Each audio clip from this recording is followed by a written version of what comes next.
Chapter 2. Countdown to Extinction. In the capital city of the Kingdom of Ainz, in the Valencia Palace. One of the rooms had a kind of heat typical of the number of people gathered inside. Though that number was not high by any means, the room wasn't spacious either. The point was, the people in that room were so serious and occupied with their tasks that they had begun to raise the temperature of the room bit by bit. In the center of the room sat a rectangular meeting table, and situated on the most important seat in the room was Ramposa III. Seated to his right was the second prince, Zanuck, and the rest of the seats had been filled by the kingdom's courtiers and ministers. Due to the fact that they were all advanced in years, if you were to take a look around the room, all you would see were white hair on white heads and shiny bald heads. If this was a normal situation, everyone except the king would have stood up to pay their respects and then properly initiate the meeting. This was the protocol after all, but that was not what had happened. Each one of them had a cup filled with tea in front of them, signifying the potential length of this meeting. After confirming that everybody had received the materials they had prepared, Zanuck said loudly, "Let's start the court meeting then. The topic of this meeting will be the declaration of war we have received from the Sorcerer Kingdom." He had used a term as intense as declaration of war in hopes that everyone would treat this meeting with the gravity it deserves. The truth was, the white-haired interior minister, who was around the age of his father, had the most displeased expression out of them all. It seemed that he was deeply anxious about the emergency. Zanuck took a stealthy glance at the side of his father's face. He was worried the most about his father's judgment. Was his father still capable of fully understanding how dangerous this situation could be and take appropriate actions against it? He probably has some convictions against the Sorcerer King who had killed that guy. He had heard that after his father received news of the warrior captain Gazef Stranov's death, he was shaken to his core and couldn't think straight. After it was explained to him how resurrection was not possible, he flew into a rage that had never been seen before. Zanuck bore witness to it all as he was there with his father when it occurred. Since then, his father appeared to have aged quite significantly. He had lost all motivation and was as lifeless as a mannequin constructed out of flesh and bone.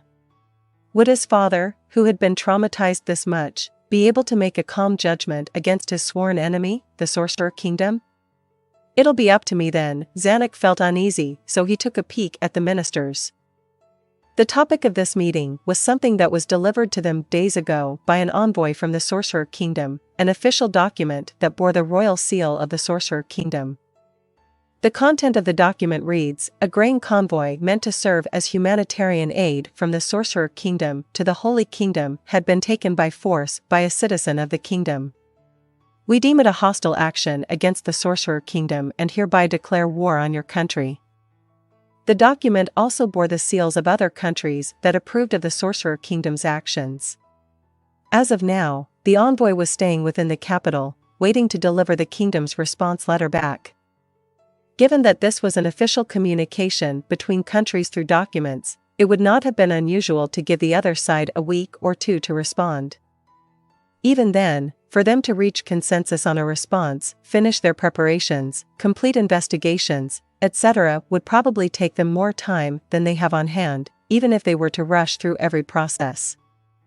"I'm terribly sorry, because we have had to investigate 2 of the 6 seals on the document from the envoy. It took us quite a bit of time." The one who had lowered his head was the Minister of Foreign Affairs, who was also the Minister of Seals and was in charge of the investigation over the seals approving of the Sorcerer Kingdom's decision. "The ones we were certain of before were the 4 from the Sorcerer Kingdom, the Empire, the Draconic Kingdom, and the Holy Kingdom, correct?" The Minister of Foreign Affairs nodded in response to the Minister of Finance's question. "That is correct. Of the 2 remaining, one was from the Dwarven nation. Though we had identified the design as Dwarven, the seal still had some variations compared to the ones on the documents we've had from them from 2 centuries ago. After we received the assistance from Blumrusher with the investigation, we found a similar seal, so we judged that it was probably a remake of the original after a certain era. The other seal, the one that was next to the Holy Kingdoms, appeared to be the seal of the one they call the Faceless One. They placed an individual's stamp alongside the seals of state? The Minister of Military Affairs was in total disbelief. He was the youngest of the ministers. Both him and Zanuck lowered the average age of the room by quite a lot. With that said, he was already over 40. His appearance did not do his rank of the Minister of Military Affairs justice. He was skinny, weak, and had a face that suggested he was neurotic. He seemed more like a financial personnel than a military one. His relationship with Gazef had not been great, or rather, he had deliberately flaunted his dislike of him, so he was not heavily relied upon by Ramposa and had been absent from court meetings quite frequently. The lack of contact between them made Zanuck unaware of his capabilities. However, since Marquis Raven had praised his abilities to Zanuck, he should be someone who could earn his keep at the very least. No matter what he was like as a person, he should at least be competent, right? No, if he wasn't at least competent, he wouldn't have made it as a minister. It appears as though the Minister of Military Affairs is not too familiar with this matter. Usually, when the Holy Kingdom applies their national seal on a document, their high priestess would also stamp on the seal of their temple. This must be something similar to that. So they're trying to send the message that the Faceless One had already overtaken the authority of their religious institutions, or that she has authority above that of their current religious institutions? Your servant believes that to be the case, Your Majesty. The document we received for the current Holy King's coronation still had the seal of their temple, so it appears that she had begun rapidly consolidating power right after that event. So even though we had never seen the stamp of this Faceless One and could not confirm its validity, since it was stamped next to the national seal of the Holy Kingdom, we could only assume that to be the case.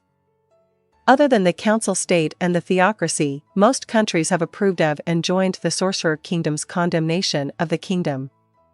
This wasn't subterfuge by the Sorcerer Kingdom, but the truth. Yes, Your Majesty. His father let out a tired sigh. Has the Draconic Kingdom also bent their knees to the Sorcerer Kingdom? We can't be certain, Your Majesty, because we have yet to receive intel on what had happened in the Draconic Kingdom. Perhaps they had fallen prey to some honeyed words, or perhaps they simply felt that there was more to gain by siding with the Sorcerer Kingdom than siding with us. The Draconic Kingdom was probably only endorsing the Sorcerer Kingdom's actions and was not participating in the war itself. Is that so? I understand, Minister of Foreign Affairs. Thank you for your hard work. Now then. Interior Minister, how many of those within the kingdom believe in the contents of this document? Yes. Though we're not too sure about the entirety of the kingdom, about 7/10 of those within the court believe this to be a ploy of the Sorcerer Kingdom. About 1/10 of us believe that it was done by highwaymen, that part of the peasantry that would be boorish and foolish enough to do such a thing. The remaining 2/10 believe that this could be the plot of a third nation. If it was a plot, their goal would most likely be to weaken the kingdom and the Sorcerer Kingdom, or to simply disrupt the peace between the Sorcerer Kingdom and the kingdom. If that was the case, it has to be the Council State and the Theocracy. Your Majesty, I believe that conclusion to be too rash. There's also the possibility that the Empire is plotting to overturn its status as a vassal state. After all, if it was the Knights of the Empire, they could probably easily charge and overwhelm a convoy. That would not be possible. The incident happened on Kingdom soil. Did our investigations not reveal that there were tens of men? Even if it was the Empire or the Council State and the Theocracy, there would be no way they could bring so many soldiers onto our soil behind our backs. Or maybe, they had help from within. Perhaps they had hired bandits within the kingdom. Mercenaries would also be an option. The specifics do not matter. What matters is that we as a nation had committed a mistake. The Minister of Military Affairs asserted that it was impossible for this to have been a plot that had been executed by soldiers foreign to the kingdom. Everyone knew how hard he had worked to maintain the public order, which had almost collapsed within the kingdom after that battle. He had proven his aptitude through the debacle. Perhaps that was why he was so confident in his own judgment. It would have been hard with bandits, but I still hope that we could absorb some mercenaries into our ranks, but we simply do not have the capital to do so. Are you saying that our finances are not in order? I did not say that at all. But you implied it, Minister of Finance, Minister of Military Affairs, please stop arguing. We do not have time for that. The two lowered their heads upon hearing the king speak. The Minister of Military Affairs continued to speak to a now silent room. But, I have no doubt that this is some sort of a plot by someone. I have testimony from the guards at the gates that the caravan was flying the Sorcerer Kingdom's flag and had a pretty impressive security detail when they left the capital. Most of the kingdom's people knew of the massacre the Sorcerer Kingdom had committed on the Katsa Plains, so no one within the kingdom would dare to provoke such a terrifying country. If they had to deduce who was behind all of this, there was only one country that checked all the boxes. The Sorcerer Kingdom. Everything made sense once they considered it as a self-orchestrated, self-performed plot.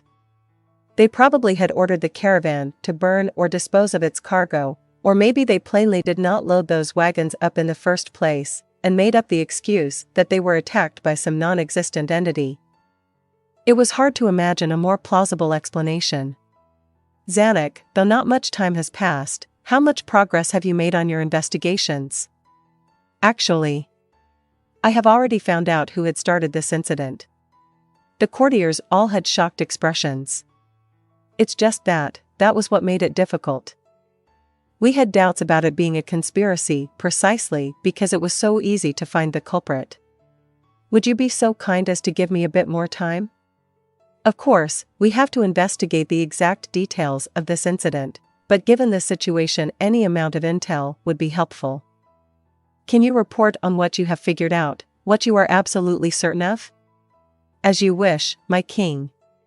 What we are certain of is that the criminals in question include the one known as Baron Philip Dayton Lair Montserrat and his serfs. The courtiers began to speak. Montserrat? Have you heard of that name? A baron and his serfs attacked the convoy? Were they trying to avenge someone who died in the battle? Perhaps he's one of those that does not put much thought into their actions? Emotions could lead one to go on unexpected rampages, couldn't they? In the midst of this, the one to speak up was the Minister of Justice, who appeared to be pretty miffed. Your Majesty, this has to be a scheme of the Sorcerer Kingdom, correct? Your servant could not fathom why a noble of the kingdom would mastermind something like this. I concur. Is the Sorcerer Kingdom not a country that would nonchalantly use charm person in their courts? It is entirely possible that they couldn't care less about using equally sleazy methods on a national level. For example, was that baron being controlled using charm person? The phrase "I see" could be heard throughout the room. Zanuck couldn't help but feel regret for leaking that information after hearing the accusations the minister made in the second half of Rhetoric. If that's the case, we need to offer protection to that baron as soon as possible. Though I'm not too versed on the matter, I have heard that the spell called Charm Person leaves the victim with the memory of what happened when the spell was cast on them. Therefore, he would not remain silent. Zanuck wasn't as knowledgeable in magic as the minister, so he had made a rookie mistake. Summon that baron. Investigate what had happened. At the same time, protect him. My king, Zanuck did not want to say so, but after steeling himself he said, after we find out what had happened, could we offer the head of that baron as an apology to the Sorcerer Kingdom? What are you talking about? His father's gaze was sharp enough that it felt as though it was piercing right through him. Even when he was reduced to a skinny old man, the man who had borne the title of king for the longest time still had an aura that was worthy of praise. I doubt I have the same level of majesty, but I won't back down so easily. Even if this was a scheme by the Sorcerer Kingdom, was it really worth fighting a battle on the battlefield the enemy had specially prepared for themselves? He was terrified of the prospect that they would be continually arguing back and forth about whether it's a scheme or it's not a scheme up to the point when they will be engaged in a full-scale war. Rather than wait for things to get to that point, it would be better to just give up the head of the noble who had started it all sooner than later and hope that it would de-escalate the situation. It would be absolutely foolish to fight an opponent who had already demonstrated their superior powers in their previous battle. If a war was to occur, it was hard for him to imagine that the nobles who knew about that tragedy would still send their levies. Even if they were willing to send their own soldiers, they would just be endangering themselves. My king, I believe that we should avoid a war with the Sorcerer Kingdom. And so you would be willing to offer an innocent noble as a sacrifice? Is that something the heir to the throne should say? My son, think before you speak. Zanuck licked his lips and replied, my answer remains the same regardless of what the others may say. I believe that it's imperative for us to avoid a large loss of life with a small sacrifice. If we were to do that, should we just hand over the head of another loyal servant every time the Sorcerer Kingdom comes knocking on our door?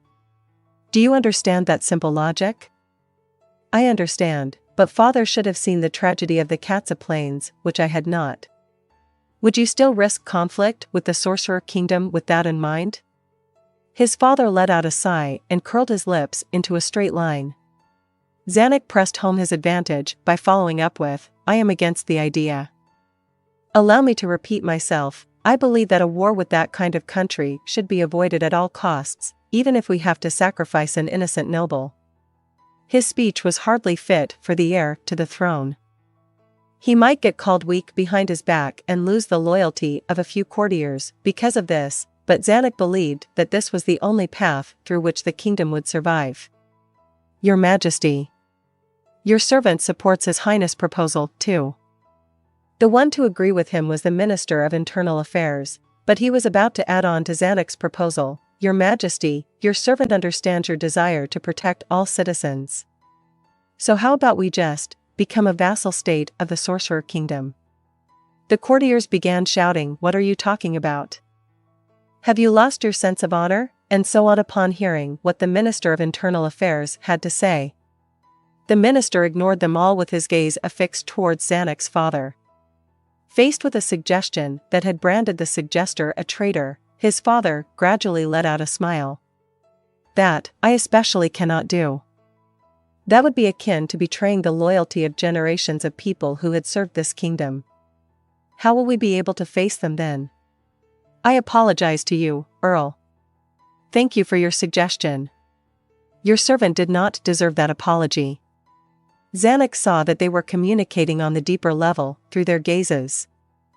Would he be able to have courtiers who were this loyal? His father was a merciful man, but nothing more. No, perhaps it was because of this that talented people were willing to serve him. His father was exceptionally talented in recruiting people more talented than him, like the warrior captain Gazef Stronov. Zanuck felt that it was better for him to become king than his brother, who was more likely to become a puppet of the Eight Fingers or the noble faction and doom the country than not. That was why he had worked together with Marquis Raven to become king or a powerful Grand Duke to prepare for the future. But now, Zanuck couldn't help but feel inadequate compared to his sister's genius and his father's charisma. Even if he became the king, it wasn't likely that he would have made the kingdom a better place. The only thing he could do was to improve himself, but it wasn't such an easy task given his age and personality, plus he never wanted to self-improve anyways. He would probably keep his personality until death. Minister of Military Affairs, I want to propose a hypothetical. What could we do to win a war against the Sorcerer Kingdom? Could we form an alliance with another country before then? Are we to face them alone? Zanuck, Ramposa III, and the Minister of Foreign Affairs exchanged gazes. Zanuck, as their representative, answered with, we have not been successful in forging an alliance with the Council State. We had begun negotiations with them way back, just after that battle had ended. We were not able to form an agreeable alliance back then. If they knew our relationship with the Sorcerer Kingdom has worsened, the chance of rejection would only go up. Is that so, then, Your Majesty, though this question may be out of line? What would you consider as the victory condition of this war? Do we have to drive the enemy off in battle? Or do we have to kill, or rather, destroy the Sorcerer King? If it's the latter, I do not believe that we have any chance at a victory at all. Minister of Military Affairs, that would not be the case. What if we only had to force the enemy to withdraw their forces? Let me think about it. The Minister of the Military tilted his head as he contemplated. He came up with the answer: luck would have to be on our side, but if we were to march an army the long way around and occupy Irantal while their troops are still marching from Irantal towards the capital, we might have a chance to turn the tide of battle. We would have to break through their 3 layers of fortifications? Yes, Your Majesty. It would be something that could only be accomplished if we were able to sneak an army that is as large we can possibly muster past their defenses, which was why I said that luck had to be on our side. Of course, if the Sorcerer King, the one who was capable of casting that terrifying spell without breaking a sweat, was to stay in Irantal, then this plan would undoubtedly fail. Another way to put this was that if luck was not on their side, they had no chance of victory at all. Zanuck wasn't sure if his father understood the full implications of the minister's words. If that was the case, then if the Sorcerer Kingdom had invaded us without a formal declaration of war, everything would have been over. A surprise attack would have rendered us unable to gather enough troops in time, in which case we wouldn't even be able to carry out the plan. It was the tradition for formal declarations of war to be passed between nations, a sort of gentleman's agreement or etiquette. To send a formal declaration of war was to send the message that our country respects etiquette to the other nations. If they did not do so, they would have been viewed as a barbaric nation, which would have had a seriously negative impact on their diplomatic efforts. Between nations of different races, this tradition was not often observed. However, even when nations of different races were involved, it depended on the age, history, diplomatic relations with their neighboring countries, and so on. So given this context, how would a nation ruled by the undead, which hates the living, conduct itself? Would they provide a formal declaration of war? My king. As I had expected, we would only have the slimmest chance of victory if we were to go to war. If that is the case, should we not try our best to avoid that outcome by sacrificing a little? Sacrificing a little. Yes, my king. We should summon that Baron at once and put him on trial. Afterwards, we will have him take responsibility for his actions regardless of the outcome, and off with his head. We can't do that, Zanuck. To summon that Baron and put him on trial would be fine, but if he was innocent or if we could declare his innocence, I will not do such a thing. I have a better plan in mind.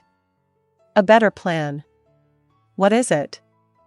His father fell silent and shook his head. After witnessing that, Zanuck concluded that his father was probably lying. If there really was a better plan, then he should say it out loud. If there wasn't, he was probably lying to cover for the fact that he had not thought of a good reason on why they should spare that nobleman. Zanuck felt disappointed by his father and contemplated what he should do next. No matter how I look at it, the future of the kingdom seems grim. Looks like I will have to do it by force. First of all, it was a necessity for them to pin all responsibilities on that Baron. Though the probability is slim, that Baron may have been the source of all of their troubles anyways. In any case, if they could make that the truth, then their problems would be solved. However, Zanuck couldn't think of a way to pin all responsibilities on him. What if he was to kill the Baron on his way to the capital and then pin the responsibilities on him? His father wouldn't be able to say otherwise if that was the case. Even if his father objects to the plan, as long as he could pull it off on his own, everything would be fine. He had considered whether things would turn out this way the moment he had heard of the incident. He had already arrived at a conclusion back then. The grave crime of usurping the throne. He was so close to inheriting the throne, he didn't even have to do anything but wait.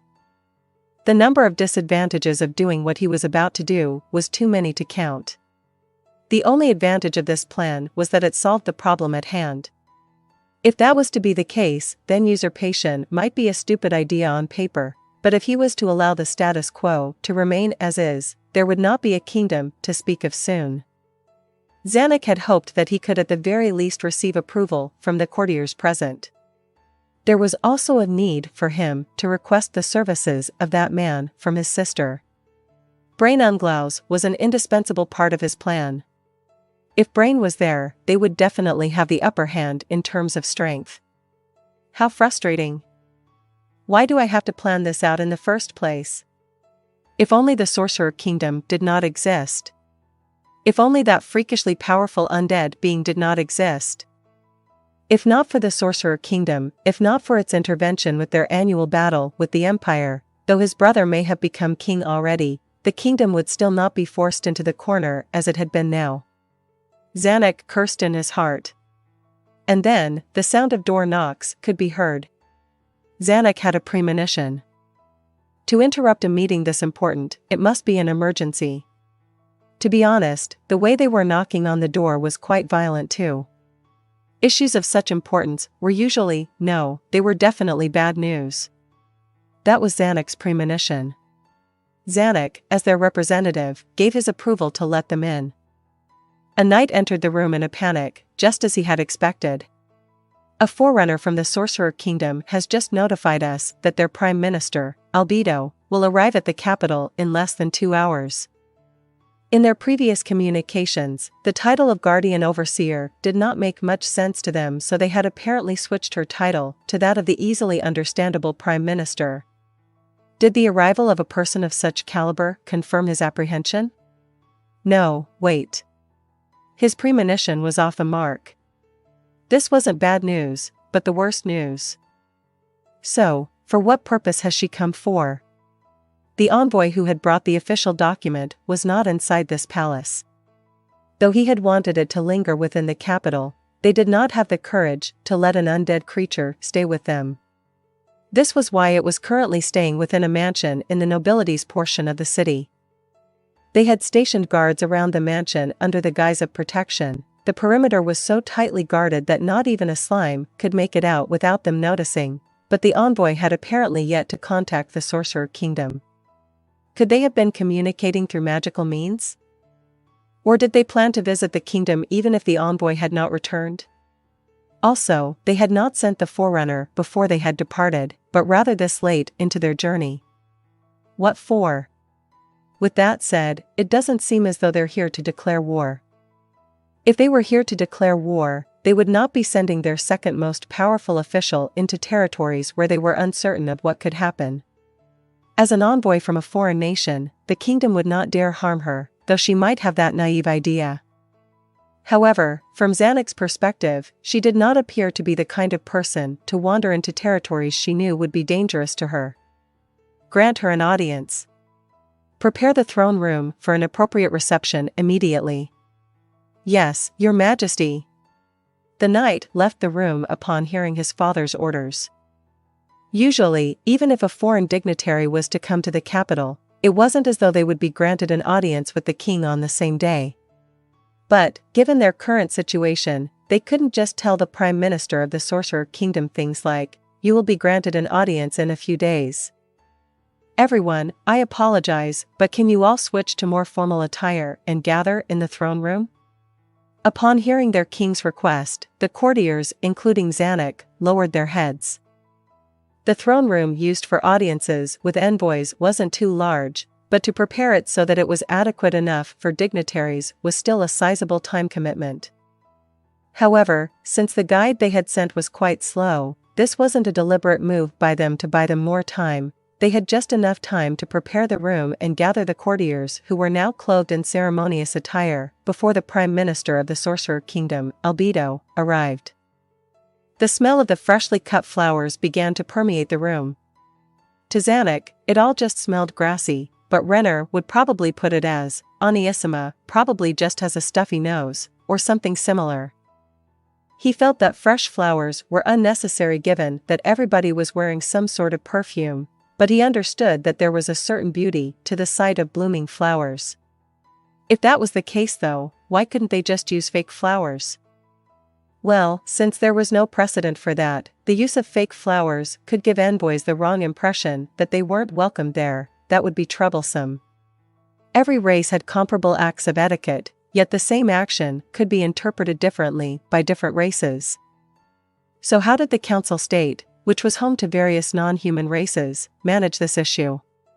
The reason why this thought came across his mind out of nowhere was because of the horns and wings on the Prime Minister of the Sorcerer Kingdom, Albedo, who had just walked in. As the Prime Minister of the Sorcerer Kingdom, the seductive beauty had a dark air of allure about her, unchanged from the last time he had seen her. Her beauty was such that it could almost make them forget that she was a high-ranking official of the despicable Sorcerer Kingdom. He wasn't sure if she had been spoken for, but she was bewitching enough that countries would go to war over her. That was the Prime Minister of the Sorcerer Kingdom, Albedo. The sound of men who had become instantly love-stricken could be heard throughout the room, the sound they made as they sighed. The nobles who had made those sounds were also obvious in their enraptured ogles. The beauty who was able to instantly hold them captive gradually let out a smile that was like that of a loving mother.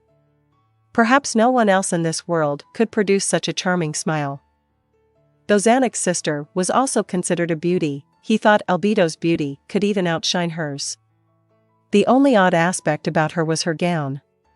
If they were at a ball, nothing would be more appropriate than that light peach-colored gown, but given their current situation, it wasn't proper at all. She couldn't have worn it by mistake. It had to be on purpose. What is the hidden meaning behind all of this? Zanek had no ideas regarding the implications of the different types of gowns worn by women. Perhaps his sister would be able to figure it out, but she wasn't exactly normal compared to the other women of the aristocracy. With that said, her decision to not spend too much on herself out of disinterest in sprucing herself up had earned Zanek's respect. Zanek stole a glance at his sister. She wasn't wearing her usual gown, but the one she had worn for ceremonies. She couldn't be wearing the same clothes as she had the last time they welcomed Albedo, right? Though he wanted to tell Renner not to wear that outfit as people would look down on her, her gown wasn't too out of the ordinary compared to what Albedo wore. A few of the courtiers had also noticed that Renner was wearing the same gown she had the last time and bore bothered expressions, but those expressions only surfaced for a mere moment before subsiding. Long time no see, Albedo. Upon hearing Ramposa's voice, the nobles who had been enthralled by Albedo's beauty finally snapped back to reality. Not at all, it's my fault for not visiting your majesty in such a long time. Albedo replied with a strikingly appealing voice that matched her appearance. Her back remained straight and the vertical position of her head remained unchanged, just like she had done the last time around. This was in direct contrast to her gentle demeanor. It made clear her belief that humans were too insignificant for her to bow down to. You do not appear to have changed much, that is a relief. The same to you, your majesty. The way the two smiled and looked at each other could lead one to believe that it was just a warm gathering of friends, and nothing more. You appear to be busy, so I will be direct. Why have you come here today? Indeed. I'm here regarding our previous affair, that being how my country's grain caravan, which was intended to be humanitarian aid to the Holy Kingdom, had been robbed by one of your own. Though this was no laughing matter, Albedo's smile remained steadfast from before. In contrast, his father had stood up from his throne to say, I see, you are here for that. Then allow me to firstly apologize for my citizens' actions. His father lowered his head and bowed deeply. The king of a kingdom was accepting the words of the other party at face value. In diplomacy, that was something that should not have been done for any reason. In the world of diplomacy, where not even the shrewd were safe from deceit, to confirm the faults of one's country was a major blunder. Never mind the fact that it was unwise for the head of state to directly apologize for something, because that would be akin to the entire country admitting guilt. To have done so would be to damn their country to the Sorcerer Kingdom's every whim and fancy. No, considering that we are trying to avoid an all-out war, this might not have been the worst idea. But if the Sorcerer Kingdom were to demand the head of that noble now, aren't they bound to do so? He couldn't imagine that things would turn out this way, given what his father had said earlier. If he intended to refuse the Sorcerer Kingdom's demands at this point, the one to have apologized should have been someone like Zanek instead of him.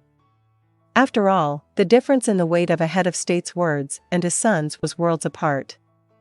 But just as Zanek's train of thought reached that point, his father's subsequent words put him at a loss for words. Now then, would the offering of my own head allow for the kingdom to receive forgiveness from the sorcerer kingdom? The moment those words came out of his father's mouth, it felt as though the entire room had frozen over. After his shock had waned, Zanuck couldn't help but feel ashamed of himself from the bottom of his heart. This was undoubtedly his father's trump card. Though the scale of an incident would affect the response, if the gift of repentance was the head of state, the other party had to accept it no matter who they were, right? No, if they were to make further requests beyond what was offered, their lack of magnanimity would surely draw condemnations from everyone. His father did not consider himself unfortunate to have to offer up his life, not because he wanted to die, but because to sacrifice oneself for one's own kingdom was for a king to insist on. His father was a true king. Though it was a fact that his father's weakness was in how he had dealt with matters, it appears as though Zanuck had been underestimating his father for a long time. Of course, the kingdom will take responsibility for the sorcerer kingdom's grain loss. We could even reimburse twice the amount of grain should you desire it. That is in addition to the offer of my head. What is your opinion on this offer? Albedo. Albedo's facial expression grew heavy. Though she was still a smiling beauty, it was oddly terrifying. Looks like you've made a slightly wrong prediction, Ramposa III? Albedo shifted her gaze, apparently, to his sister. Was it because you lost that man? Or was it because of something else? Did you find out about the brilliance, Albedo then looked at Zanuck, of your child, and so decided to have a change of heart? I do not believe that I have had a change of heart, but you did. If this was the past you would not have made that decision. Perhaps it was a combination of a multitude of factors that had influenced you, but your basis as a person had not changed much. Whatever, that doesn't matter. In any case, we will not change our policies towards this matter. Due to how sudden and peculiar Albedo's shift in aura had occurred, no one noticed it at first. She had completely foregone the etiquette expected of an envoy during an audience with a head of state. Even if she was a foreigner, this was not an acceptable attitude to display towards a king who was actively leading his nation. Surprisingly, this attitude of hers felt more natural to Zanuck, perhaps because the difference in power between the kingdom's king and the sorcerer kingdom's prime minister was warped to begin with. Human and fiend. From that perspective, her attitude felt the most natural. Perhaps that was why. There was an invisible pressure emanating from Albedo that stopped everyone from voicing their displeasure. That was only temporary, as the fiend quickly put back on her sheep's clothing, the sorcerer kingdom's envoy. Albedo surveyed the courtiers who were standing on opposite sides of the aisle and proclaimed loudly, "This is a formal declaration of war from the sorcerer kingdom. We will deploy our troops a month from this day at noon. However, if you were to march troops towards Irantal, to cross into the sorcerer kingdom's borders, then we will no longer follow that timeline. Please wait. I have no intention of tarrying any longer. Alright, with that my work here is done." The last thing I was meant to convey from His Majesty was, "You planned for things to turn out this way all along, didn't you?" said a rage-filled courtier. Albedo squinted her eyes at him. The message conveyed through those eyes was probably menace. "You dare interrupt His Majesty, the Sorcerer King's message, human. Can you not wait to die a month from now?" The color instantly drained from the courtier who had spoken out, even though Albedo hadn't raised her voice by much and hadn't done anything unusual. Still, the expressions of the courtier, who had been threatened by some feudal lord with soldiers before, changed dramatically due to a stare from a beauty. "Now then, allow me to convey His Majesty, the Sorcerer King's message. I have no intention of using grand magic as I had last time, let us enjoy the process. That's all." After saying so, Albedo had a confused expression on her for the first time ever. "Even if you say that this was a scheme that we had planned out, to be completely honest, what had occurred was completely out of our expectations. We also wanted to find out how things had turned out this way." Albedo appeared to be telling the truth, judging from her expression and voice. One wouldn't believe that she was lying. Of course, the possibility that this was all an act was also incredibly high. If you wish to treat this incident as our nation's scheme, that is fine by me. History is written by the victors. All of your false accusations will soon be erased. Zanuck understood the stance the Sorcerer Kingdom had adopted for this incident. The idea that they could avoid a war was futile. The Sorcerer Kingdom had not been seeking to expand its territories through conquest, but rather the complete destruction of the kingdom. It was safe to say that war was inevitable. In a month, the Sorcerer Kingdom's undead will surely be marching into the kingdom's borders. There's no need to escort me. I do not wish to take up any more of your precious, limited time. After Albedo exhibited the attitude that told them that she had said all that she had wanted to, she turned her back on the rest of them and walked out the door. Was it truly advantageous for the kingdom to let her go without laying their hands on her at all? If they killed this woman who held the office of a prime minister, would it plunge the politics of the Sorcerer Kingdom into chaos temporarily and make them unable to start a war? However, one look upon the back of her dignified figure made him hesitate. As Zanuck pondered the possibilities, no one dared to stop Albedo from leaving the room. The giant doors were shut just as Albedo's silhouette disappeared over the side of the doorframe. Zanuck said to his father, "What should we do? If we chase her, do not do anything of that sort. If we were to do something like kill the envoy of another nation, the blame for this entire situation will fall on our shoulders. Then no other nations would ever come to our aid." His father replied with a feeble voice as he placed his hand onto his forehead, as if he's having a headache. Zanuck felt as though his father had just rapidly aged somewhat compared to just a few moments ago. "Your Majesty, your servant wishes to spread the news that you had offered your head as a gift of repentance to every nation." "Yeah, I will leave that to you, Minister of Foreign Affairs. If you did that, in the worst-case scenario, please, do not speak of the worst-case scenario. Will we not be fine as long as we manage to defeat the Sorcerer King's army?" Yeah. You are correct." The Minister of Foreign Affairs' words restored some color to his father's face, but the smile he had was still one filled with grief. "Zanuck, Renner, I have something to tell you. Could you come to my room later? Now then, I do apologize to everyone gathered here, but we will have to convene in another hour to discuss what will happen in a month." The courtiers all lowered their heads and bowed. After the chief of the guards escorted his father out of the room, Zanuck and Renner left together. Though Clyme and Brain waited outside the room as Renner's guards, Renner told them to wait in her room, so they just watched as Zanuck and Renner left. The two walked shoulder to shoulder through the corridors. "So, sister, do you know why father has summoned us?" "Yes, I believe it's for the same reason as the one Oni-sama has in mind right now." "Is that so? Is father about to show us the delicious desserts that Albedo had brought over?" "Yes. As expected of Oni-sama, I believe that to be the case too." Zanuck stared at Renner with his eyes wide open for a second, to which Renner responded with a smile as if nothing had just happened. "This woman's such a pain to deal with. What do you plan to do?" Renner placed her index finger below her chin and tilted her head towards the side. Zanuck saw what she was doing and intentionally sighed heavily. "What do you get out of acting cute in front of your own brother? Go act for Clyme instead, he's the one who's gullible." "Oni-sama, that was really rude of you. I'll try this with Clyme next, though I did not plan to do so." "Isn't Oni-sama the one who should be asked about what he's planning to do?"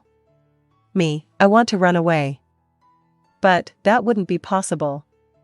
The Sorcerer Kingdom would surely hunt us down." "I was thinking the same thing, you know.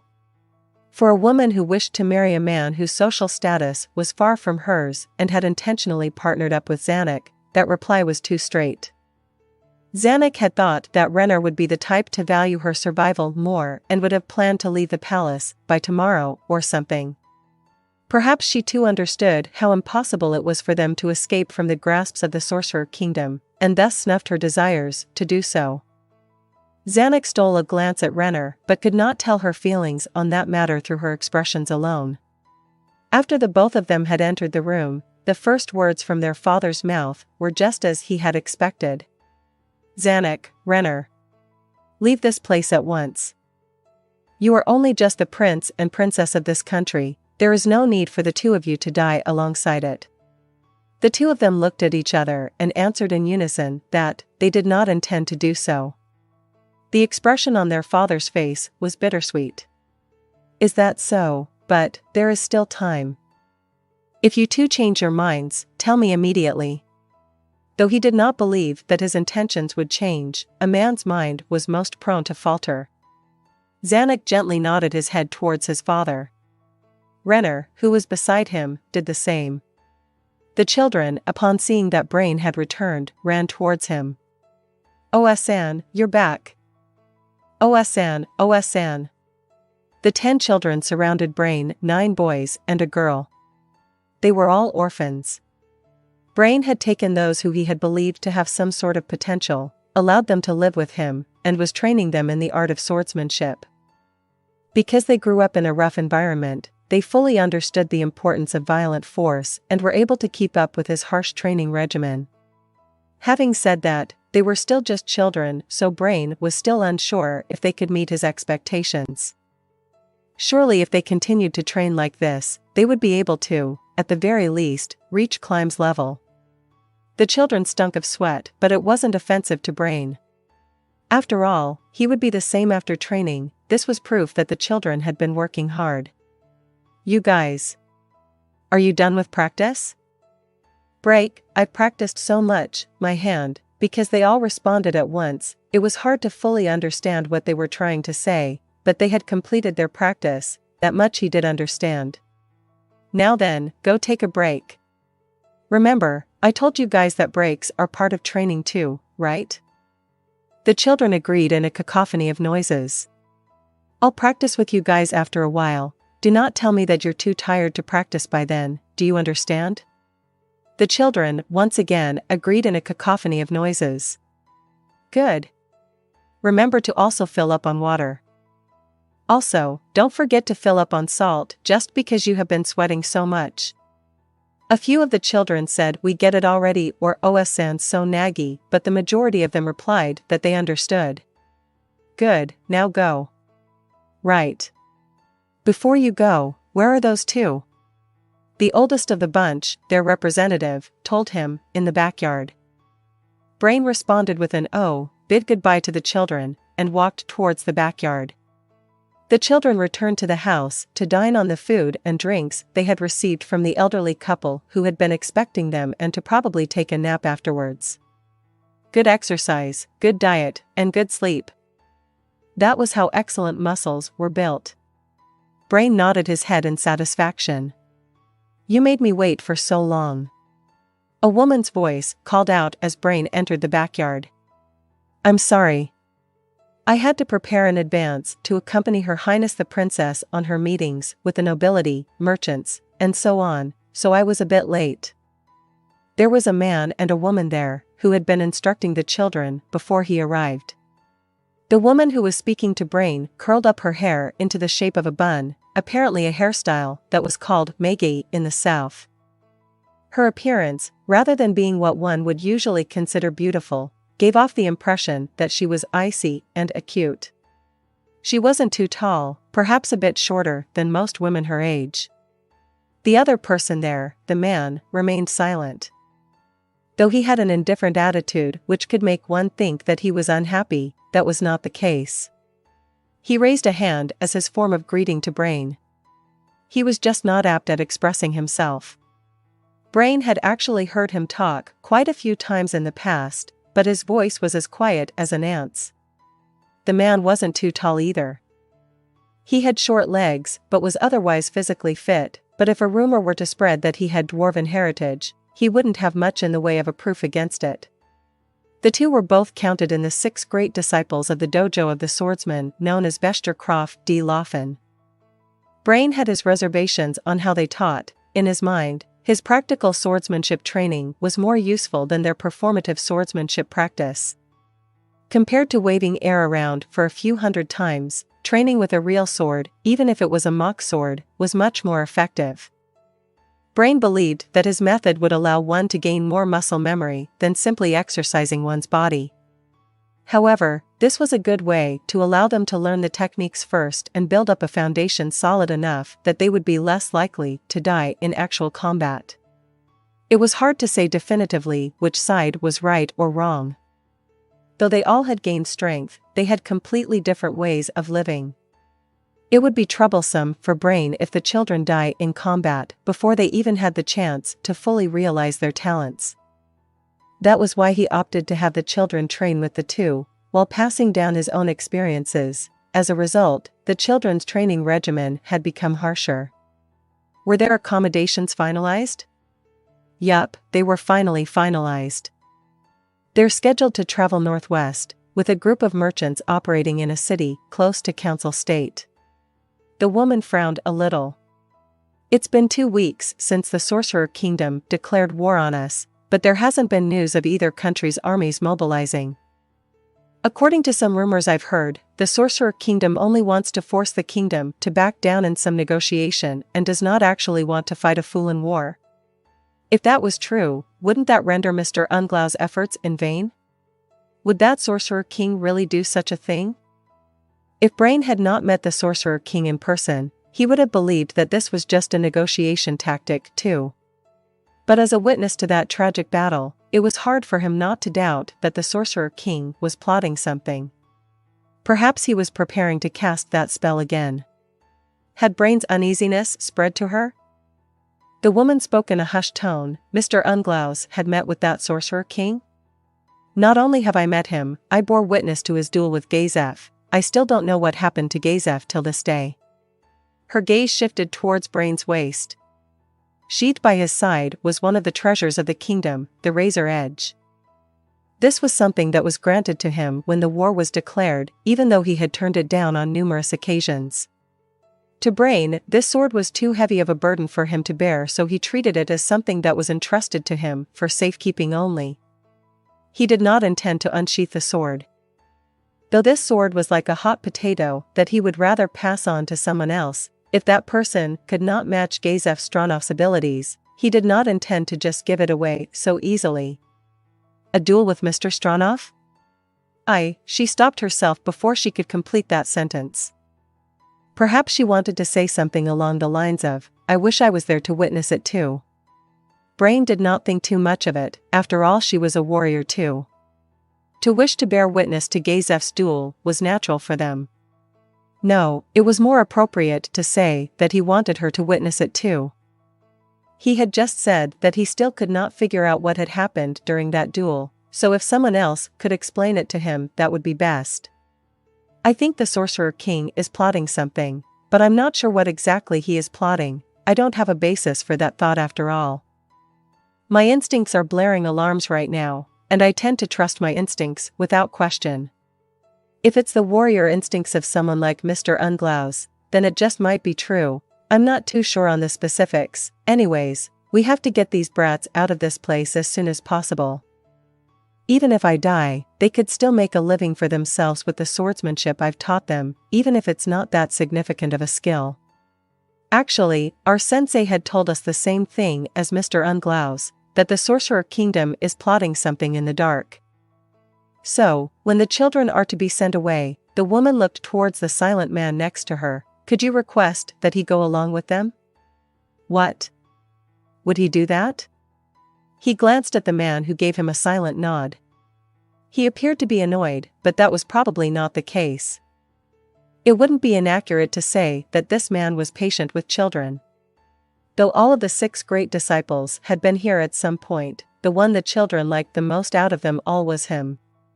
Yes, Sensei appeared to have given it some consideration already. As long as he lives, our swordsmanship could continue being passed down through the generations. In other words, they had the same thought as Brain. If that was the case, he had no reason to reject their request. I do not mind as long as your end is fine with it. Having said that, I am grateful for you all. I'll go speak to the merchants who will be taking them away. Brain heard the man mutter a few words in a quiet voice, probably something along the lines of, "Please take good care of me." Brain raised his hand as a response, to which the man responded in kind by deeply nodding his head. "Now then, after the brats have rested up, it'll be my turn to train them. Sorry to have troubled the both of you to train them while I was away." Gratitude was the only thing that flowed out of his mouth. Even though he hadn't paid them much, they still took the time to teach the children. Their sensei Vesture had probably considered the fact that Brain was one who wielded outstanding swordsmanship and so wanted to introduce his 6 great disciples to him, perhaps making Brain owe him a favor in the process, so Brain's gratitude was not that great. The 6 great disciples were different on the other hand. Perhaps they had their interests piqued at the prospect of being able to train children that someone who could beat them handily, Brain, had judged had potential, or perhaps they were just interested in passing down skills to the children that they could use to survive. In any case, they were motivated to help the children without any ulterior motives from the start. Because he had been acting as the personal bodyguard of the princess, he had to come into contact with those annoying nobles. This was why people as straightforward as the 6 great disciples shone even brighter in his eyes. I do have to say that I was quite impressed by how magnanimous Mr. Unglaus really was. To have adopted these children and teach them skills so that they could survive, Brain's expression darkened. He hadn't done any charity that was worthy of such praise. "Stop flattering me. I'm not that nice of a guy. While it's true that I picked these children up from the slums, it was for a purpose. There were ones that were on the verge of death, yet I still walked past them without lifting a finger to help. If you want to praise someone for their charity, do it to someone who actually deserves it, like the princess for example." He could see that the woman had a perplexed expression, but he wasn't sure what had caused it. "Are you talking about Princess Renner-sama? About how she had funded her orphanage? It's true that the princess had done something extraordinary, but I believe that Mr. Brain had also accomplished what no other person could. Aren't you both equally worthy of praise? Doesn't look like I could get through to you. Think whatever you want to, but don't do it in front of me. I'd have heartaches from the guilt alone. Then I do apologize. No, don't think too much about it, it was a joke. I'm not innocent enough to feel guilt from something so small." Brain shifted his gaze away from the shocked expression on her face and looked towards Gazef Stronov's, now Brain's, residence. His thoughts were of the children who had just had their fill and were probably sleeping right now. In a room on the 9th floor of Nazarick, approximately a month after the war was declared. In one of the rooms that was reserved for potential new guild members were Ainz and the floor guardians. They sat around a C-shaped desk, reading through the documents prepared for this meeting. As a side note, it wasn't just the floor guardians who were there. Behind each of them stood an equal number of ordinary maids, and behind Ainz stood Pestonia. They were there to take care of the occasional odd job and thus stood silently behind them all. Ainz could not grasp the reasoning behind why they were silent. Apparently it was to symbolize that they were tools, ready to be used. For that reason, Ainz paid them no attention at all to satisfy their wishes. Ainz read the documents in earnest, but felt as though his focus was being sapped away by Pestonia's presence behind him. Still, he tried to focus his attention on the task as best as he could. Since they had to exchange their opinions on the subject matter later on, it was natural for Ainz to have anxious thoughts such as, how embarrassing it would be if I were to say something crazy later on. In any case, this was different from the documents that Albedo usually sent from Nazarick regarding topics such as politics, economics, and law. This was something that even someone like Ainz could understand. Even with the utmost amount of kindness, Ainz's intelligence could only be judged as average at best. To ask someone to find the qualities within him that would qualify him to rule over a country would be to impose onto them the impossible. That was not to say that he was lazy. In fact, he was the diligent type to try his best at everything that was thrown at him. This was further exacerbated by the misunderstandings held by the NPCs of Nazarick, whose intelligence was incomparably higher than his. In order to meet their expectations, Ainz could not afford to be lazy.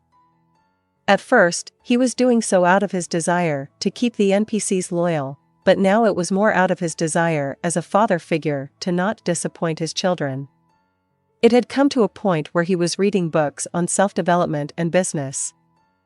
He had also been trying his best to improve himself in combat tactics, one of the only subjects he could claim expertise in. Though it was safe to leave everything up to Albedo and the rest, there were still a lot of things that they found to be necessary to consult with Ainz. If he were to say anything stupid when that time comes and they were to respond with, "As Ainz Sama wills, it shall be done," and take immediate action, it could cause serious collateral damage. To avoid that outcome, Ainz's personal growth was imperative. Because of this, Ainz had taken a particular interest in this document and was even more focused on it than he would have usually been. Ainz, upon finishing most of it and confirming that the appointed time had come, said, "Now then. Has everybody finished reading?" "Yes, Ainz Sama." As their representative, Albedo took a glance at everybody and replied, "Excellent. Now, wait, before that. Though it has been a month since we declared war against the kingdom, they have not noticed our invasion at all. They must still think that our forces are still holed up in Irantal. Demiurge, good job. Your ability to deftly manage everything so that not a single piece of intel was leaked was seriously impressive. I'm grateful to receive my master's compliments. On the same note, to have threatened a portion of the kingdom's nobility into rebelling was also a splendid accomplishment, Albedo. Thank you very much, Ainz Sama." Albedo, like Demiurge, lowered her head. "This current matter is of greater importance, so report to me in detail about what you have done after this." Ainz knocked on one of the pages in the document with the back of his finger and confirmed that the both of them had understood what he had meant. He nodded in a fashion that suited his status as Overlord and scanned the guardians before him. Though the maids who were within his sightline were looking towards him with serious eyes, he resisted the urge to pay attention to them. "Very well then, let us exchange our opinions on this matter. First of all, the fact that we were able to conquer cities even when this tactic was employed pleases me greatly. Kokyudos, you've done well. I am grateful for my master's praise, but this was only possible because of the undead army Ainz Sama had lent me. That is to say that this was Ainz Sama's accomplishment. It would not be incorrect to say that I did nothing. It is just as Kokyudos has said." Ainz extended out his hand to stop Albedo before she could finish her sentence. "There is no need to flatter me. Kokyudos, just candidly accept my appreciation. I have said as much, you've done a great job this time." "Yes. Thank you very much." "Excellent. Now then, we have been able to subjugate the kingdom's cities without any trouble at all. At the onset of the war between the sorcerer kingdom of Ainz Ooal Gown and the kingdom, they had adopted the tactic to attack the eastern part first and then march towards the north. The western side of the kingdom, where the capital resides, was not marched upon at all. The main purpose of this tactic was to prevent reinforcements from other nations from interfering with the war, and to encircle the kingdom by gaining control over the border with the council state and others. This was Kokyudo's strategy, a move that Ainz himself also considered to be exceptional. I have found this result to be more than satisfactory. Now then, Demiurge and Albedo, regarding the information lockdown, the report indicates that it is highly likely that the plan will succeed. My question is, under what condition will it fail? Demiurge, answer me as their representative. Yes. We have fully established surveillance on every street. We have also sent shadow demons to scout out the neighboring cities. But, if there are hermits or druids, people who live outside of civilization, we would not be able to keep an eye out for them. If information were to leak, it would be from them. Then discuss the matter with Albedo, strengthen the surveillance net until those you have mentioned can also be found. Yes. Now then, next is, Ainz switched documents and continued flipping. A few cities have perished already? Within these pages were exhaustive documentations on who used what strategy to completely destroy which city. The most recent entry was about a city that was destroyed by Kokyudos. To fearlessly attack a city with a small force, flawlessly destroy the city, and butcher all of its inhabitants. Just like Kokyudos had done, the rest of you have also thought up various kinds of ways to conquer city after city and village after village. I am truly impressed. The Sorcerer Kingdom had initiated a brutal war in which their policy was to completely destroy every city and village in their way and massacre all of its inhabitants. All that was left behind after the Sorcerer Kingdom army's unanticipated attack was lifeless piles of ash and rubble. Speaking of which, Ainz had suddenly become more conscious of someone's gaze, which should have been fixated on him. He wasn't doing these horrendous and ruthless acts because he wanted to, there was a purpose behind them. Hopefully she could come to understand it, Ainz thought to himself. Thank you very much, Ainz-sama. Albedo lowered her head, prompting the other floor guardians to follow suit. To meet Ainz-sama's expectations from this day forward, we will devote ourselves wholeheartedly to making improvements. I gratefully accept every floor guardian's determination and loyalty. Next is, that's about it, right? Ainz faked a cough and continued, but, I am concerned that none of you have failed. Before the guardians could react with their baffled expressions, Ainz added, Kokyudos, you tasted defeat during the battle with the lizard men. I assume that you learned a lot from that experience? It is just as Ainz-sama has surmised. I learned a lot from that experience. That was what I was talking about. You learn more from your failures. No, I'd argue that there are some lessons that could only be learnt from failures. This was true back in Yggdrasil. One would only think of how they could improve if they were to lose. Job resets, different equipment, and new tactics. If one were to always win, they would become complacent, numb, and careless. They would have lost their drive to self-improve. Though there were exceptions to this rule, like Touch Me-san. He had not experienced defeat all that often yet continually strived to become stronger. A man who sought out the best job synergies to min-max his performance to the point of obsession should be considered an outlier when thinking of the average player. Putting those exceptions aside, Ainz believed that there existed some things that you could only learn through defeat. That was why he was hoping for some failures in their city-conquering efforts. This was a part of the plan where failures would not have mattered much, they could retry as many times as they wanted. They had to be prepared for a future battle that was bound to happen, one in which if they were to lose, it would amount to a complete defeat. They had to fail now to build up enough experience in order to avoid failing when that time comes. Since they were incurring a massive loss of life, it had to result in Nazarick gaining some form of a benefit. That's right, the lives lost should be used in the most beneficial way possible. There was one other thing, Ainz decided that he should make preparations for this after he had heard the wishes of those two. Let's go, this next thing will determine whether I've won or lost. The wise, he couldn't think of what to say after that, he had forgotten the script he had prepared. Forget about that. Fools learn through their experiences. Now I'm not saying that you are all stupid, but I am pointing out the fact that even idiots could understand the necessity of collecting experiences. Ainz was disappointed in himself. Why did he forget what he wanted to say during this crucial moment? Why was he this useless? Why were those who were well-spoken also smart?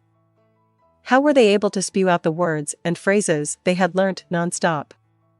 Usually, even if someone were to forget what they were about to say, they wouldn't stop there, would they? There was only one probable conclusion: their brains were built differently. No matter if we were to destroy the kingdom cities or massacre its citizens, it is not too much of a hassle given the great underground tomb of Nazaryk's power. But our focus should be on accumulating experience. If we were to face a much more difficult situation, the lessons you have learned from this war could be of help. Ainz had experience launching attacks on enemy bases and sieging cities during past guild wars and other similar events. However, that was back in Yggdrasil. The knowledge that he had gained from the game must be implemented in reality properly. In that context, the experience they had gained from the different methods they had employed to destroy different types of cities will undoubtedly be of use in the future. The great underground tomb of Nazaryk had to strengthen itself.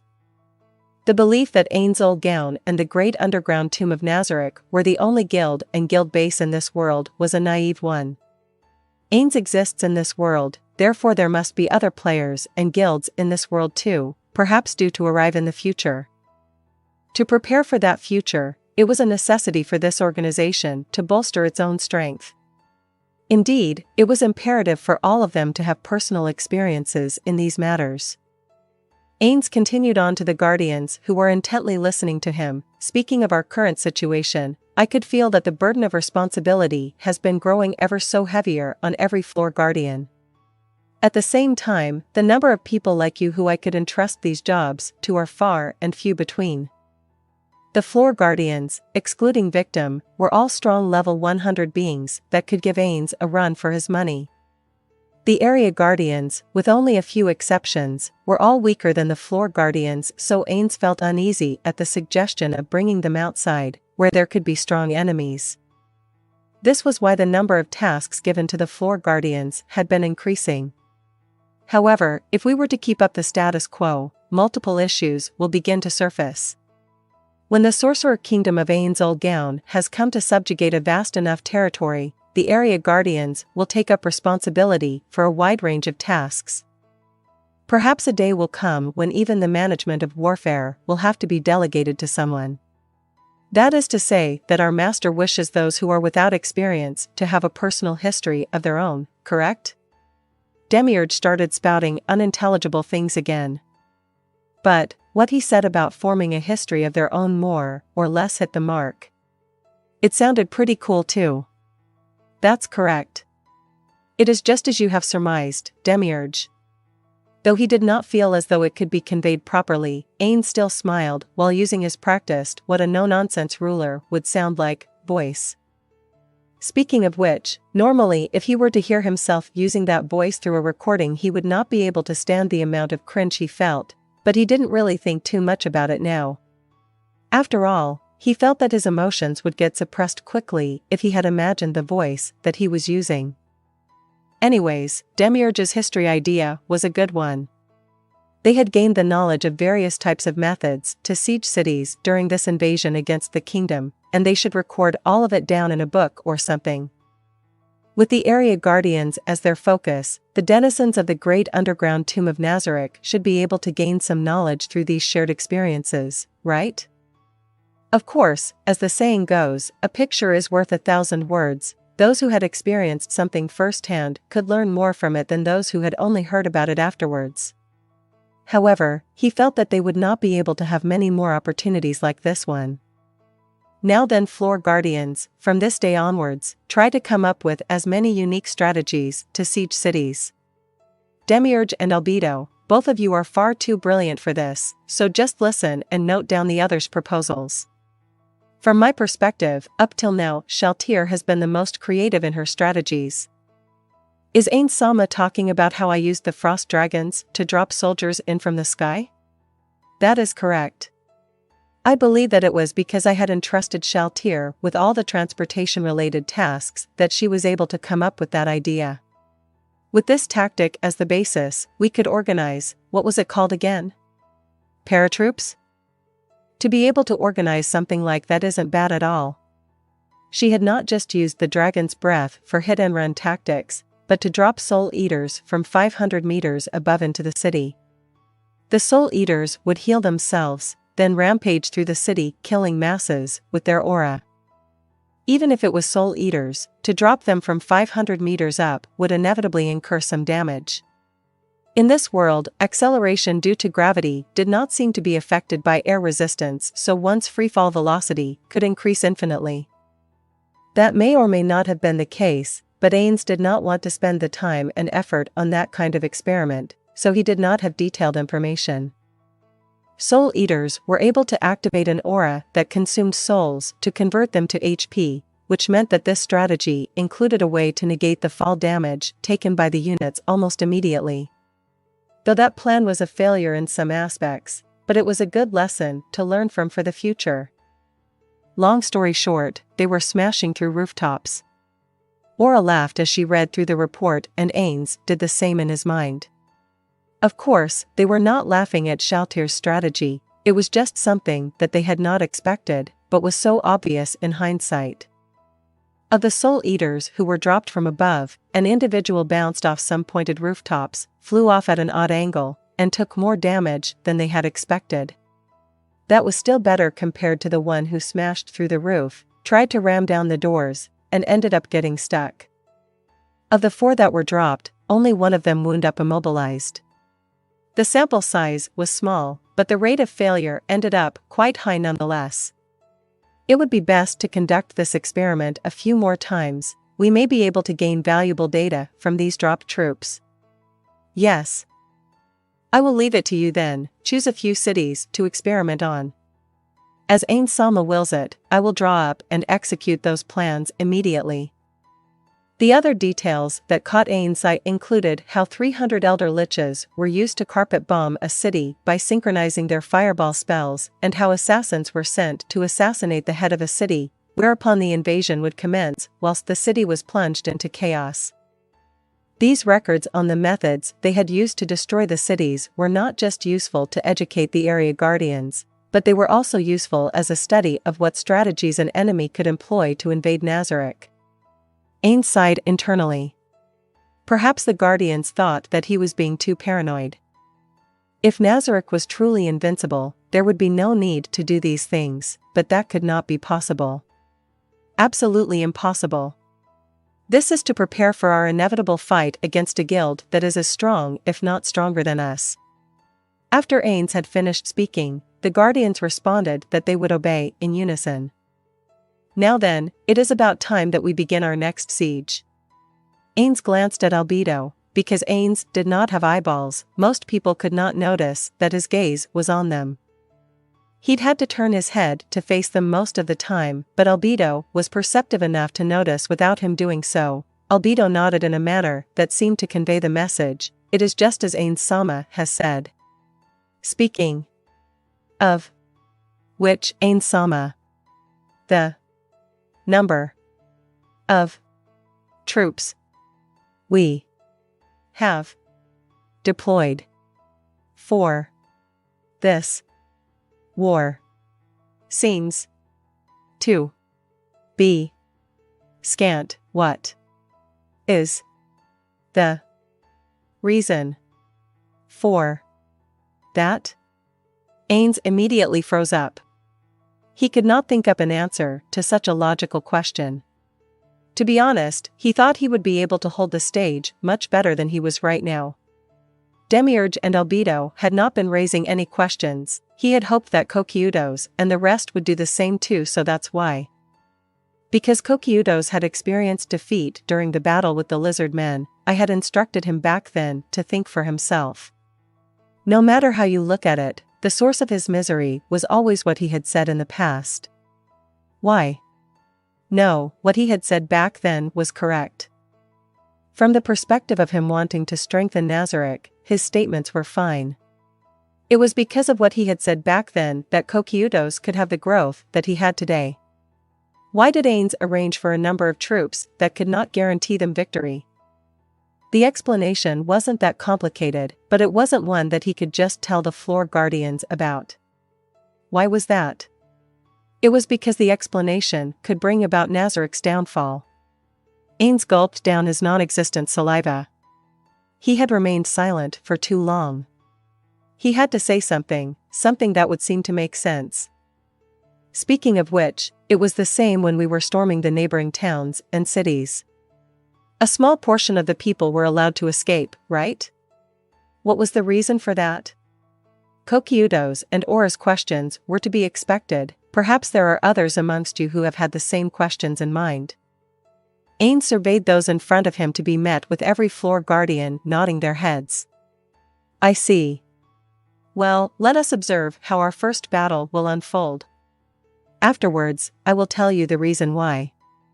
Ainz was just dragging things out, leaving these bothersome problems for his future self. Situated at the north end of the kingdom, facing the Rhynd Sea, was the city of Inaru. It was the largest city within Earl Na's domain, a city that was blessed by the sea. Even though it was the largest city within the domain, if you were to head east across the domain's border, you would not be too far off from the city famous for its naval port, Ainz Ooal. That city had more landmass and ships docked within its ports. The only advantage Inaru had over that city was probably that it had better fish hauls. That is to say, Inaru was of no strategic purposes whatsoever. It was safe to say that gourmets were the ones who accentuated the true value of Inaru. Earl Na's lineage had been researching seafood for generations in order to secure the bragging rights that they had the best seafood in the entire kingdom. Said research produced a sauce, made by mixing soy sauce and honey, used to glaze over other ingredients. Heat had to be controlled precisely during the grilling process to prevent the sauce from burning. All of this cumulated into the creation of Inaru-style grilled fish, a story that was quite widespread. The atmosphere of such a city remained the same regardless of the declaration of war up till a few days ago. Fishermen still sailed out to fish and the markets were still packed with people shopping for fresh fish and shellfish. Other than the decrease in the number of traveling merchants on the streets, life went on as usual in the city.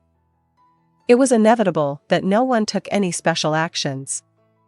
They had received the news of the Sorcerer Kingdom declaring war on the kingdom from a messenger sent from the capital around a month ago, but they did not believe that the Sorcerer Kingdom would attack the northernmost reaches of the kingdom. By conventional logic, before that happened, the capital would have fallen and ended the war. There were also other major cities neighboring them that belonged to other domains, never mind the numerous villages within their own domain. The Sorcerer Kingdom would have to go through them before they got to this city. If and when the war reached them, they should receive requests for aid from those towns first. That was why they did not attempt to bolster defenses. The most they did was make preparations to send their levies. However, things did not turn out the way they had expected. The neighboring baron, a few of his subordinates, and the rest of his family had hurriedly escaped to Inaru. The baron's explanation was simple: some undead suddenly showed up and slaughtered every single civilian in my domain. The undead could spawn naturally, and ones that could destroy entire villages were not unheard of. But, for such a strong undead to naturally spawn took time. Excluding the Katsa Plains, numerous weaker undead would have to occupy a place before there was even a chance for stronger undead to show up. If his domain was well managed, it would be easy to have the undead stifled in their cradle before they could even contend, so to speak. Which was why strong undead normally did not appear close to human civilization. There were only two exceptions to this rule.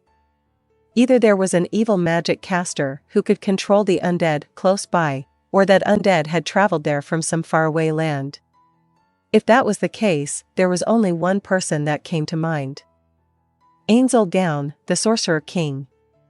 They must have also received the intel that the war was declared. If they were to treat that undead as part of the Sorcerer Kingdom's army, everything made sense. Except, questions kept arising one after another. What about the other neighboring cities? How numerous are the enemy's forces? What kind of an undead army is it? What happened to the capital? Questions other than those kept on surfacing, but there were more important matters to tend to before they could deduce the answers to those questions. After they had listened to the baron's retelling in detail and analyzed the intel they had on hand, they predicted that Inaru was on the path that the undead would march through to invade the kingdom. They immediately sent messengers on fast horses to every village and town within their domain, ordering them to evacuate.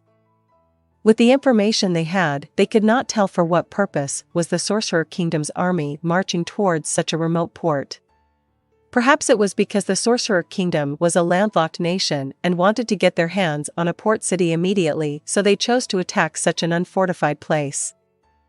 Perhaps they were hoping to use Ainz Ooal as a staging ground for their future war efforts. Though it was still dangerous for people to evacuate to the city, there weren't many who could outrun the ever-encroaching army of the Sorcerer Kingdom and make it to the other domains. In the end, the vast majority of people chose to stay within the somewhat defended walls of Ainz Ooal. 5 days after the evacuation of the citizens within the domain had ended, they sighted the silhouette of the undead from atop the watchtowers of Ainz Ooal. The morning 3 days after that, a man stood on the top of a watchtower. He appears to be over 40, had a tanned body, and his scent was more akin to that of waves crashing upon a skerry than that of a warrior's. From the smell alone you could tell that he was a man whose life depended on the sea. Though the top of his head was completely bald, the sides and back of his head still had remnants from the lusciousness of his youth. He would try his best to comb them upwards to cover up the wasteland that is the top of his head. Though his physical appearance screamed fisherman, his garment was that of a first-class noble's, thus, one could easily distinguish his status. There everywhere, his tone did not match his appearance at all and was generally undignified, but this man was the ruler of these lands, Earl Naa. Within his line of sight was a large group of zombies which numbered approximately 20 times more than Ainz Ooal's defense force. The undead army had halted their march to wait for stragglers to catch up, but it appeared that the influx of zombies into their formations had abated, so that was probably the whole army. Given that was the situation, war was only a hair's breadth away. Even so, it's only a swarm of zombies. It's not that big of a deal. The one who had asserted that was a woman who stood next to the Earl. Her hair of pure white danced in the breeze. That said, her white hair was not a product of age, she had deliberately dyed it so. Her original hair color was the shade of gold that was a common sight throughout the kingdom. Until the year prior she had dyed her hair black. The dyed hair wasn't for a fashion statement or for fun, she was using her flashy appearance as a sort of advertisement for her adventurer group. Adventurers like her weren't all that uncommon, there were even those who would dye their hair pink in a bid to become famous. It was for that reason that she had changed her hair dye from black to white. Of the active adamantite-ranked adventurer groups, there were already teams with red and blue associations, but recently black had been taken too. Within the adventuring circles, the moment you mentioned the color black, most people's thoughts would naturally gravitate towards Mammon of Darkness. Still, since not many people had seen Mammon's true appearance, she had considered whether keeping her black hair would have a positive impact on their publicity or not. She gave up on that idea after she learned that Mammon's partner had gorgeous black hair. Consequently, her team's color had also changed from black to white. As for her, Skama Herbalot, she was just glad that they had not incorporated the color into their team name yet, but had just named themselves the Four Armaments. Those are obviously not naturally spawned. Many of them look like farmers, so they can't be from the Sorcerer Kingdom. They must have destroyed the surrounding villages and turned their corpses into zombies. How revolting. Skama spoke as though she was about to vomit. Though there were also a few amongst them that had better equipment, leather armor, chainmail, and other types of light armor, that gave one the impression that they were soldiers who were turned into zombies, the majority of them only wore regular clothing that wasn't even of notable quality. Can someone even do that? Whether it's possible to generate this number of zombies or not, I have no idea. But, since spells to create the undead exist, it should be possible, right? Earl Naa sighed from the depths of his heart. In these trying times, his voice did not have a shred of urgency. It could be infuriating to some, yet Skama's expression remained unchanged. If that's the case, could we not create an undead army of our own to hold them off? If there were dozens of those who favor necromancy out of the exotic arcana and could use the higher tier spells of that discipline, it wouldn't be completely impossible. Too bad there's none in this city. There was a reason why she was so sure of herself. Earl Naa had sent requests to the Mages Guild, the Temple, the Adventurers Guild and others. He had basically sent a call to every magic caster in the city to join them in mounting a defense, in hopes that he could form a unit comprised entirely of magic casters. Due to the fact that the Adventurers Guild had the most magic casters and the adventurers had plenty of experience with combat, the highest-ranked adventurer group, Skalma's 4 Armaments, was chosen to lead this caster unit. For this reason, Skalma had detailed knowledge of every single magic caster within the city. Is that so?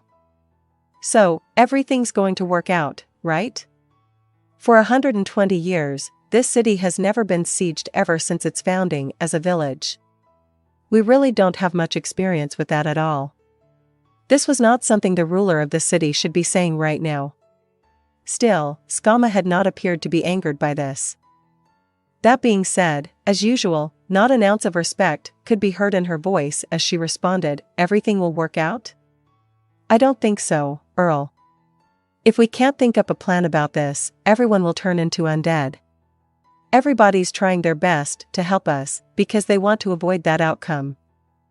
"I see. Why did something like this have to happen during my time? If only this did not happen for another 5 years, by then my eldest son would have probably succeeded me." "Unlucky." "Well, you say that, but it's the same for us. Why did this have to happen when we chose to come to this city? If it happened a few months later, we would have probably moved to another, a bigger city." "What? Hold up a second, alright? Let's all be sensible. Please don't abandon this city. If we really wanted to run away, now would be the best time. Take a look, there." Skalma pointed towards 2 undead that were at the helm of the zombie army. They were quite easy to spot given how they were about 2 heads height higher than the zombies around them. In conjunction with the overwhelming, hair-raising pressure they gave off that accentuated their presence, their strength was made apparent. Those undead carried a flag at their sides. The Sorcerer Kingdoms. Yup. Did the Earl participate in the Battle of the Katsa Plains? "I only sent some trusted subordinates along with our levy. Neither I nor my family participated, but it's not like they'll return anyhow. Hope they could rest in peace at the god's side." Only 2 special undead were sent by the Sorcerer King, who massacred 200,000 by the Sorcerer Kingdom. Do you believe them to be weak? "I don't think so, Sai. They must be mind-bogglingly strong, right? Aren't you angry?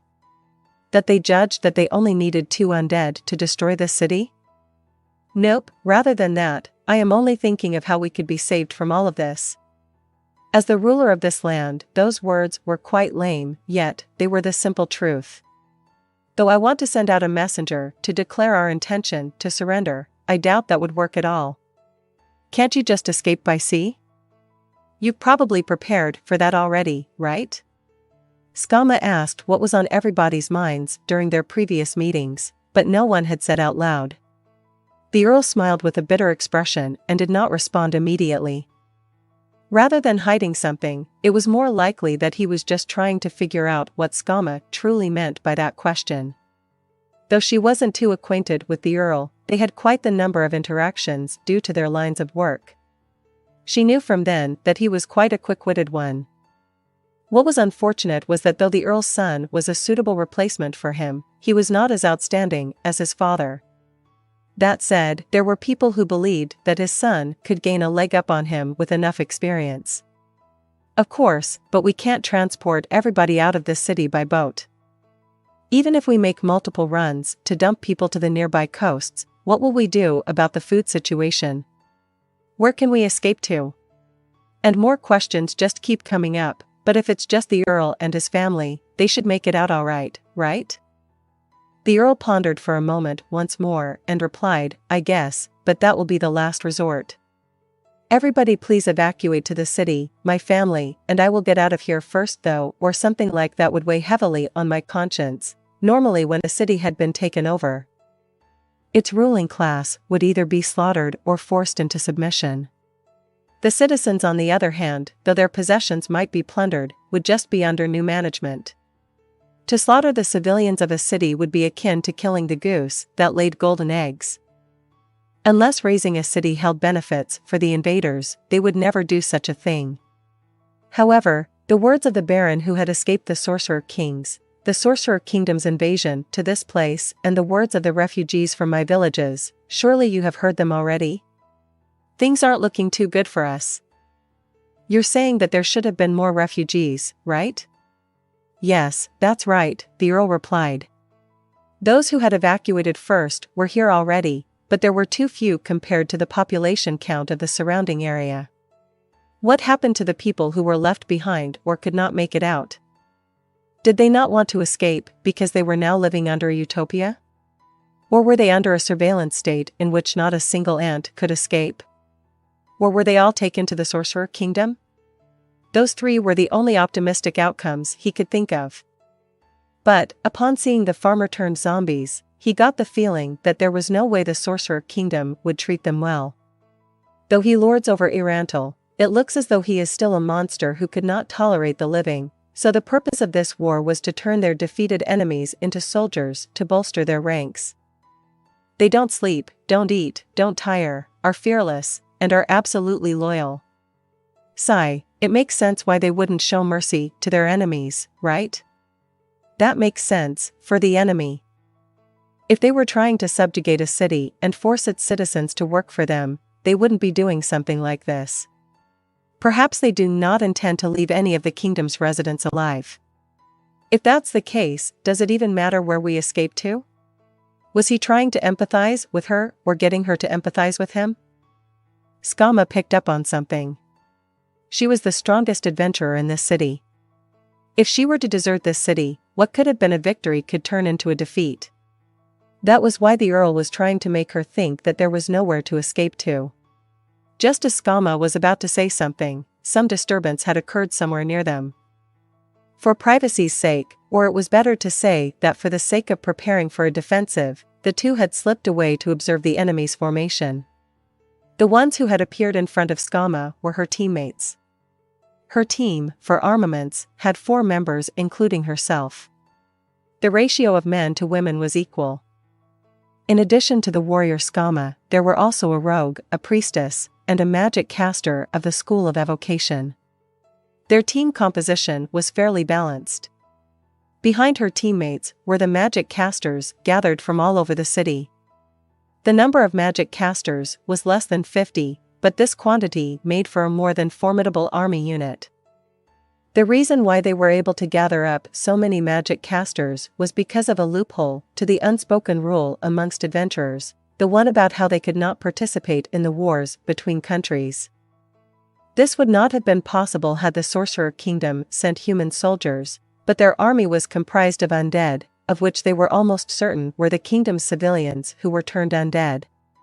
They could basically treat it as a coincidence that this army of undead was carrying the Sorcerer Kingdom's flag. They had to use that reason because there was no way they could use that rule to excuse themselves from a fight with the undead who could turn dead villagers into more undead.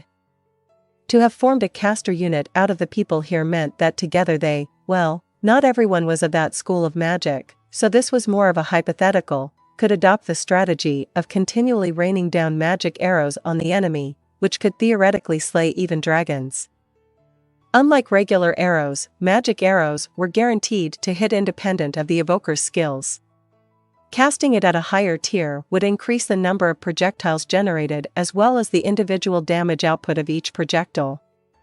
Even so, a single projectile's damage output was still minuscule. It was pretty much impossible for them to one-shot their enemies with a single cast. The damage output of the spell did not depend on where the enemy was struck, which some considered to be its advantage while others believed that it was its flaw. With all of that in mind, it was still a convenient spell to use in a group. If they were to form an army corps out of people who learnt that spell, it would probably see a lot of success. However, no historical records existed of such a tactic being used. This was because to learn even the beginner's level of the first tier of spells required a certain amount of potential, never mind the amount of time that had to be invested to educate a magic caster.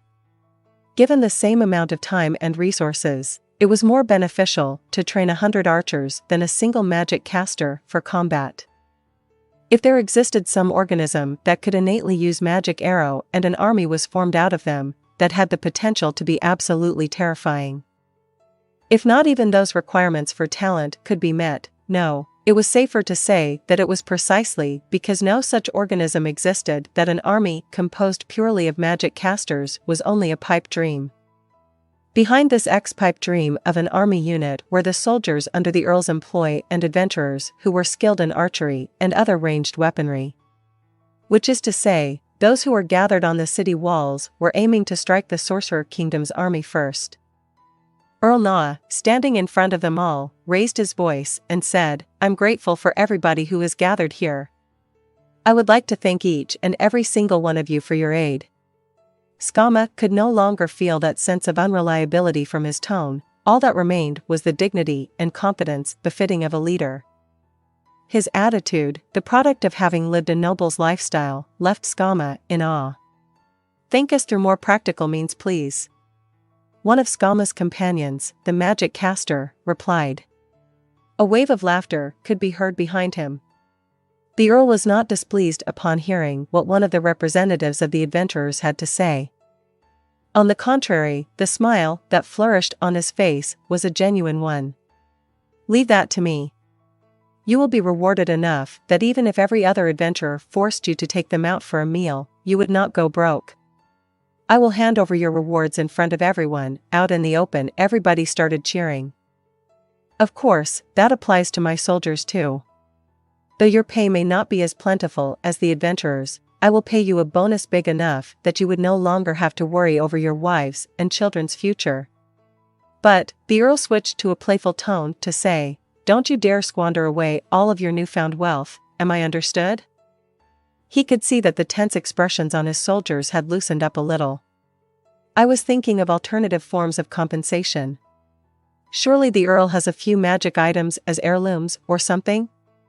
Your lineage goes quite a way back after all." The one who had said that was a woman who irradiated a perverse aura. On her neck hung the holy symbol of the Earth God, which was sandwiched between her voluptuous bosom. It wouldn't be incorrect to call this sacrilege. This woman, Lilynette Piani, was also one of Skama's companions, and no, she was not wearing that priestess outfit because she's a prostitute who was accommodating her client's fetish or something like that. An heirloom magic item would be a tall order. It does exist though. I do have a magic item that was passed down for generations. A lot of people would know about it. It's called the Five Colors Holy Sword. It was a long sword enchanted with the elemental powers of fire, thunder, acid, sonic, and ice, which dealt their respective damage types to a slashed target. But, the blade was without an edge, so it could only be used as a blunt weapon, like a dummy sword for swordsmanship practice. He had no idea why someone would create such a sword. What was more confusing was that it did not deal holy damage, yet was called a holy sword. Perhaps the name was changed generations after its creation, so that did not really matter much. I want that after all, it was still a valuable item, so to give it away to an adventurer as compensation seemed wholly inappropriate. You want that? Depending on the situation, I wouldn't rule it out completely. The Earl continued on in a sea of gasps, "My son, I wish that you could become my son's concubine." Skama's expression turned apprehensive. The Earl had said something he shouldn't have. Some of the adventurers looked towards the Earl with their eyes wide open. They were those who were head over heels for Lilynette. In comparison, the one who had started this had on her eyes as sharp as an eagle's. Perhaps that joke had crossed a line. Just as Earl Naa opened his mouth to apologize, Lilynette asked, "The Earl has 4 children, right? Your wife gave birth to your eldest son and your third son. Your concubine gave birth to your second son and eldest daughter. Your eldest is out of the question, so which son were you referring to?" Her tone had shifted completely. From her careless attitude back then to the seriousness that was to be expected of an adventurer. This was her actual personality. Which meant that Lilynette was being completely serious. Skama's expression further darkened. She glanced at her other teammates who cold-heartedly avoided making eye contact with her. Those cowards. I was talking about my third son. Your third son? But isn't that kid only 12? The one whose birthday is coming up soon but hasn't passed yet? Be the concubine of that child? The Earl was about to nod his head when he suddenly froze up. That's right. How did you know about my child's age? Even the birthdate of the third son of a local noble. Is that important intel? Or are all of you top-ranked adventurers like this? No, and other denials came from the other adventurers. Lilynette ignored them all and continued on as she held up her hair. Fine. Fine then, I'll become your son's concubine for the 5 colors holy sword. The Earl observed Lilynette in detail and turned his gaze towards Skama as if he had a question that he wanted an answer to at this exact moment. Skama knew what that question was, she knew it well. Though I was the one who raised that suggestion. Wait, why is she drooling? Is she actually after my son or the magic item? It's the former, Skama tried to say, but before her words could reach anyone a boisterous voice boomed, you fool. Unripe fruits are the most alluring of all, aren't they? The silent atmosphere was broken the moment they figured out whose voice that was. At the same time, a few of the adventurers had already fallen to the ground, a result of their fantasies being crushed by the harsh reality of it all. Skama could empathize with the sorrow of those adventurers. Sorry, she thought. Those who had fawned over her should understand at this point why they had not been successful. Age preference. I thought that you would ask, why a concubine, or something. Lilynette responded to Earl Naa, who was muttering to himself, father-in-law Sama. Even if he's your third son, he was still born of your wife. If all goes well, he should be able to gain the title of Baron and a small patch of land, correct?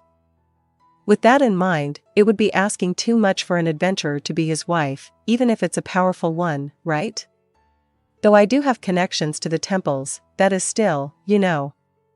You were planning to say something along the lines of if you perform outstandingly in this battle, I will consider letting you be his wife, right? But if I was to be satisfied by the offer of being his wife alone, then there would be no way I could get my hands on the 5 colors holy sword. After all, the wife of your third son inheriting the family heirloom would upheave our family's peace. She was already calling him father-in-law. I have underestimated you. If you came along earlier, I would have made you my eldest son's concubine. 15, wait no, 17 and above would be too old for me, father-in-law Sama. The Earl kept glancing at Skama as she tried her darndest to ignore him. Earl Naa's expression looked as though he had just taken a heavy blow and wanted to call her sly, drawing no sympathy from the crowd at all. Something that I've got to ask, even if it's his third son, there will still come a day when he ages past the age of 17 though. That's true, if only he was of a race with a longer lifespan. But if that was the case, wouldn't I be the one who'd age faster? So, what you've said is acceptable to me. You thought that was worth emphasizing? You thought that, of all the things that I have said so far, that was the thing that was most worthy of emphasizing? Father-in-law Sama.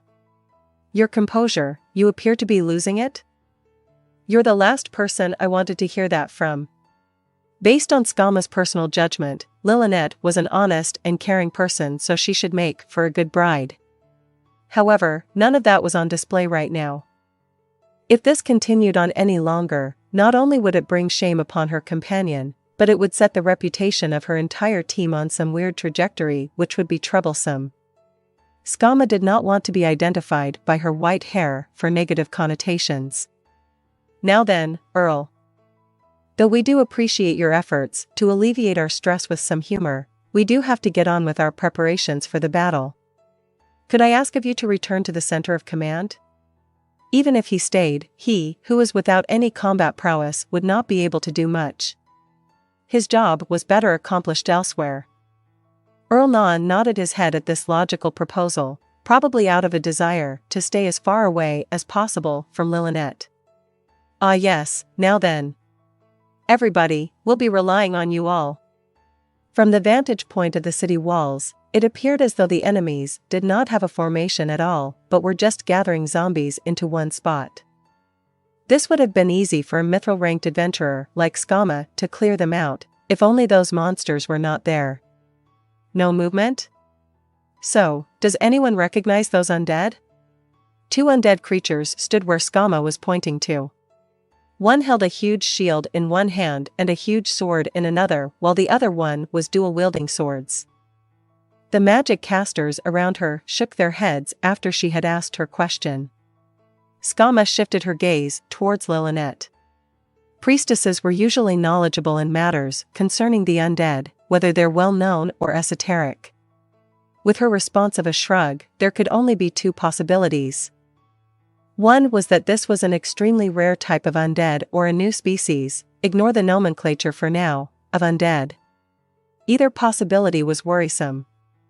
Normally, it would not have been unusual for an adventurer to consider running away at this point. The other situations in which they would consider retreat were if it had any special abilities that could one-hit knockout or could unleash fatal attacks. This was a scenario in which they had no intel to operate on at all. For example, ghouls had a claw attack that could paralyze their opponents via poison when they inflict damage with it. If one were not to know about its paralytic effect and did not prepare against it, they could get chain paralyzed or even total party killed.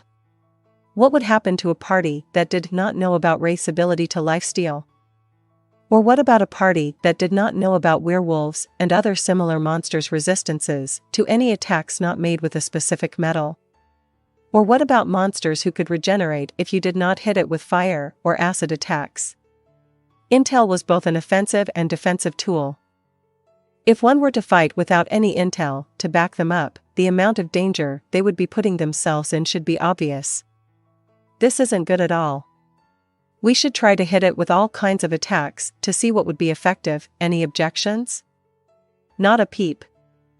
Then, that's what we'll do. The specifics on who's casting and what they're casting, I'll leave to you professionals to discuss. Just make a judgment based on what you think it's capable of based off of its appearance. First of all, both of them appear to be close-quarters combatants. They did appear to be that way, so they shouldn't veer too far from their expectations, right? It wasn't as though monsters that could disguise their appearance did not exist, it was just that Skama had not seen one in person yet. They do appear to have high defensive capabilities, so it would be dangerous to engage them in close-quarters combat. We'll attack them from afar if that's the case, as is the convention, but physical arrows might not have that great of an effect. We might still have to engage them in close quarters, so the amount of damage we could unleash onto that thing before it reaches the walls will dictate whether we win or lose this fight. But since we also have to prepare for the eventuality of the enemies breaching the walls and the prospect of urban warfare, we'll have to reserve some casters to provide buffs to the vanguard and offensive magic too. That said, she had already warned them to stop using their mana more conservatively than was necessary. If nobody has any better ideas, we'll run with this one. Alright, let's start. The magic casters began exchanging their opinions according to Skama's orders. Skama moved somewhere that was quite a way away from where she was to reunite with her companions, albeit with a single absence. So, leader, what do we do now? Skama replied, "What do you mean?" to the rogue's question. He already knew about the battle plans which had been explained to him, so he must have been asking about something other than that. The question of what do we do was just too vague for her. How hard should we try for this city is what I mean. Because the enemy are mostly zombies and the city won't be surrounded on all sides, if we wanted to run, with our skills we should be able to escape easily, right? Stealing one of the boats and escaping with it isn't a bad idea at all, you know? Food has been prepared as ordered, you know? Dumbass, Lilinet replied with a fed-up tone, our opponents are undead, you know? It wouldn't shock me if they were to march up from the sea. Because the north end of this city faced the sea and was covered with piers, There were no walls covering that side of the city. If their enemies were at all intelligent, they would have chosen to attack from that side. It was still possible that their main army was waiting to come out of the sea. Is that so? That's quite disturbing. Have you told the Earl about this?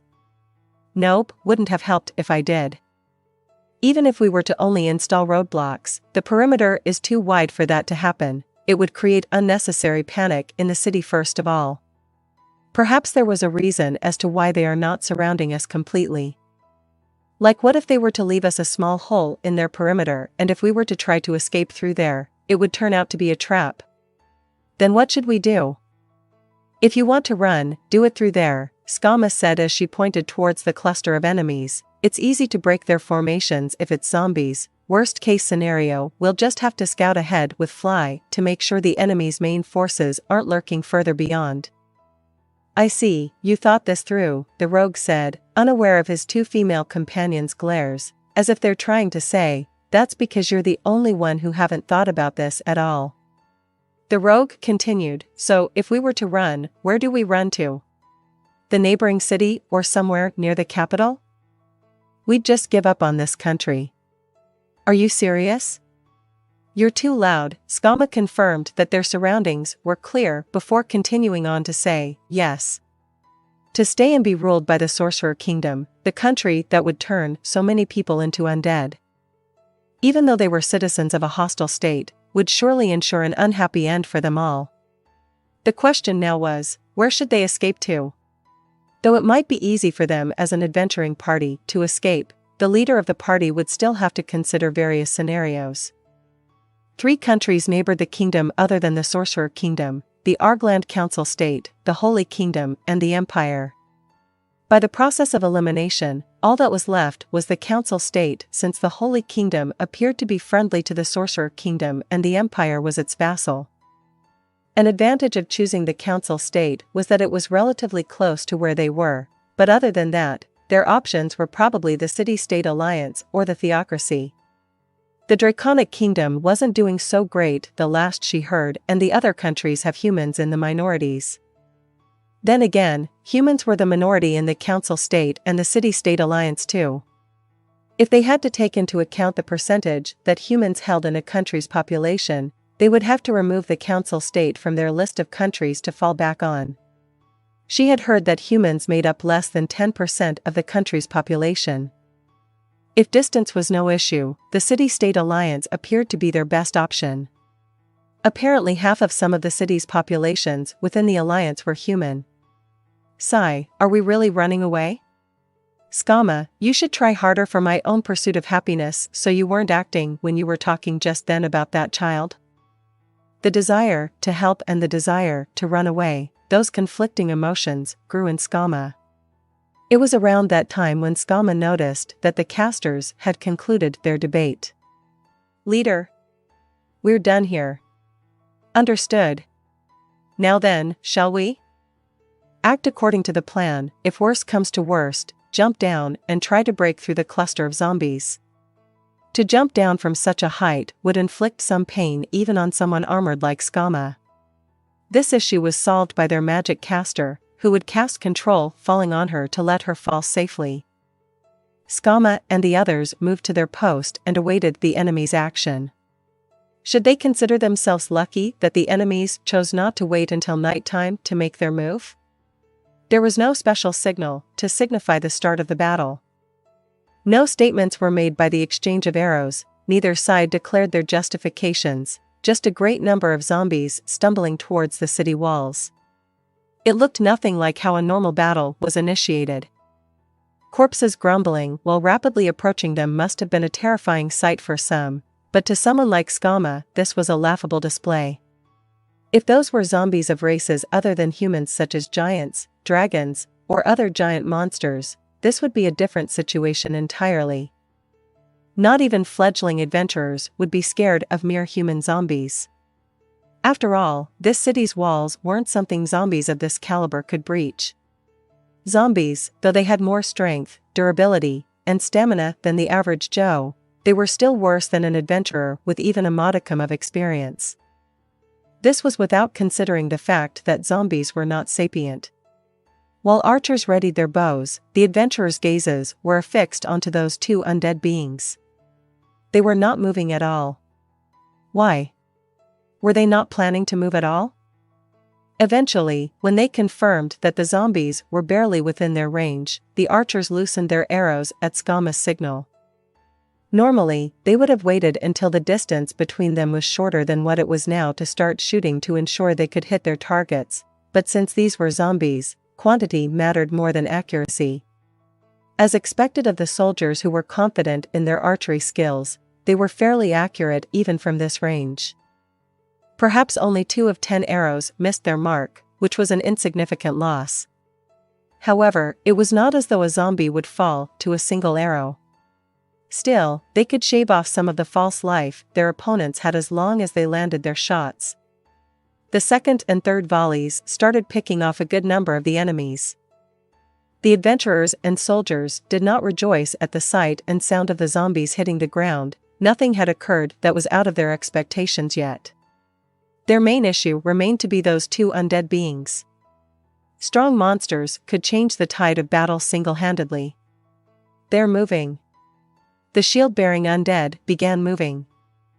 With speeds that were considerably greater than that of the zombies as it rushed towards the city gate. The shield-carrying undead sent zombies flying without much consideration as it charged through them with its shield at its front. Skama, shocked by the extraordinary speeds their opponents were moving at, gave out her order, "Initiate attack." The magic caster's spells flew out at the same time. Amongst them, the most destructive was Skama's companion's fireball, as she had expected. The fireball flew through the air and exploded with the unknown undead at its center. A huge ball of fire emerged from the explosion and enveloped the zombies around that undead. Even if it was behind a shield that would reduce the amount of upfront damage, the ensuing raging flames of the fire should be able to swallow it up. Various spells were shot towards the shield bearer. Yet it pressed on as before as though it had taken no damage at all. That caused some noise within the ranks of the soldiers. "Don't panic," an adventurer yelled. To the adventurers, this was the logical outcome. The undead's movements were not impeded by the amount of damage they took. No matter how much damage they took, even if it was enough to bring a living creature to the brink of death, they could move around as usual as long as their false life was not 0. Even the well-known spell Fireball was not unparalleled in its damage output. Some of the stronger adventurers could tank a hit and live, stronger ones could even take numerous hits. Magic of this caliber was not enough to bring down the shield bearer. Adventurers who had not considered this possibility should have been fired a long time ago. But a question still remained. Did it take damage at all or not? There was no way they could find out. That was why Skama focused her attention towards it. Normally speaking, spell damage could not be evaded, guarded, or reduced by physical armor. Purely energy-based spell attacks like those should be effective against enemies with pieces of armor or sturdy exoskeletons. Still, it wasn't as though monsters with magic or elemental resistances did not exist. If she had to think of an example among the undead, there was the well-known, super dangerous being known as a skeletal dragon which had complete immunity to all magic. There were also monsters that could reduce the amount of fire damage they took or even heal from attacks. It was not impossible for that undead being to have those kinds of abilities. If magical attacks don't work, they would have to drastically alter their battle plans. "It's fine.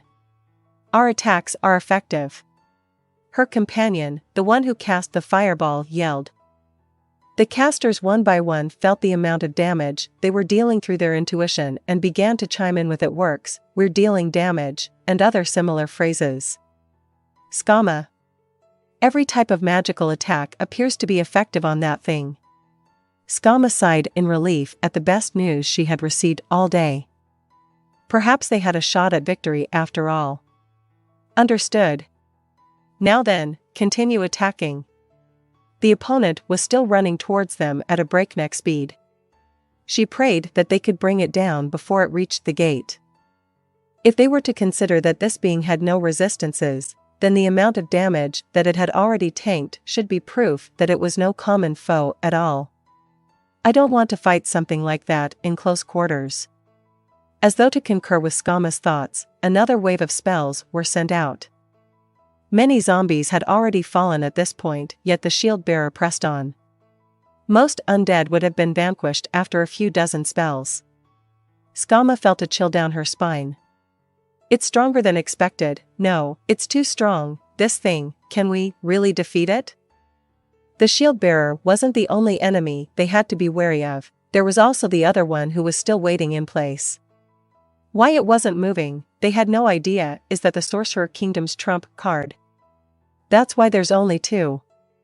Or was it to say that this city with us included is weak enough that only two of them were required? Another chill was sent down her spine. What if the Sorcerer Kingdom had received intel on every adventurer in the city, including Skama's 4 armaments, and had sent the exact number of troops to guarantee victory? And the troops in question were not the zombies, but rather the shield bearer? As if to disprove her worries as paranoia, Skama bit down on her lips and resisted the urge to yell, "Kill it faster." Everybody was already focused on that and were trying their best. What kind of an effect would take hold on their minds if she, the most powerful adventurer here, was to yell that? Never mind a neutral impact, it would probably drive down their morale. She had to resist her urges for now. Skama offered up a prayer to her god, the god of fire, yet it could not bring a smile to her face. The shield bearer was at the gate. It was now in the caster's blind spot, where they couldn't aim at it properly. Skama considered if she should jump off of the city walls and run. One look at the other, unmoving undead, killed that idea. If that other undead being was as fast as the shield bearer, it could easily catch up to her. It wasn't impossible for her to make it out alive. She had already used fly to scout out beyond the zombie army and found nothing other than those 2 undead beings.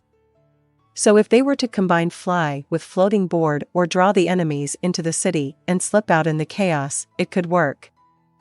As long as there weren't any other undead troops on standby, nothing could stop her escape. If they were to go with the latter plan and lure the enemy into the city, it would surely burden them all with a guilt that was much stronger than if they were to simply abandon the city. Perhaps a guilt that could cause a lifetime's worth of regrets. As Skama gnashed her teeth, she heard the loud boom from the city gate, as if a battering ram had just impacted with the gate. They were out of time. Skama made her choice. It's our turn. You guys keep your attention towards that unmoving undead and what's below the walls. I'll bait it into your line of sight. Once you could see it, cast your spells immediately. After a brief order to her teammates and detailed orders to the soldiers and the casters, Skama ran towards the stairs that led to the bottom of the city walls. Her companion, who still had his fly spell active, followed closely behind her. That thing has an unbelievable level of durability, but it should have taken quite a bit of damage already. But is that true? This isn't too optimistic of a deduction, is it? But Skama's expression was that of a bitter smile. An undead who had already taken so many spell attacks. I wouldn't want to buy time for a spell to finish it off by taking its attacks. But she had to do so to even have a chance at surviving this ordeal. The city gate was a simple, single giant door made out of logs. It would have been a point of pride for a fishing village, but not so given the current situation. A hit from a battering ram would have probably blown out the hinges.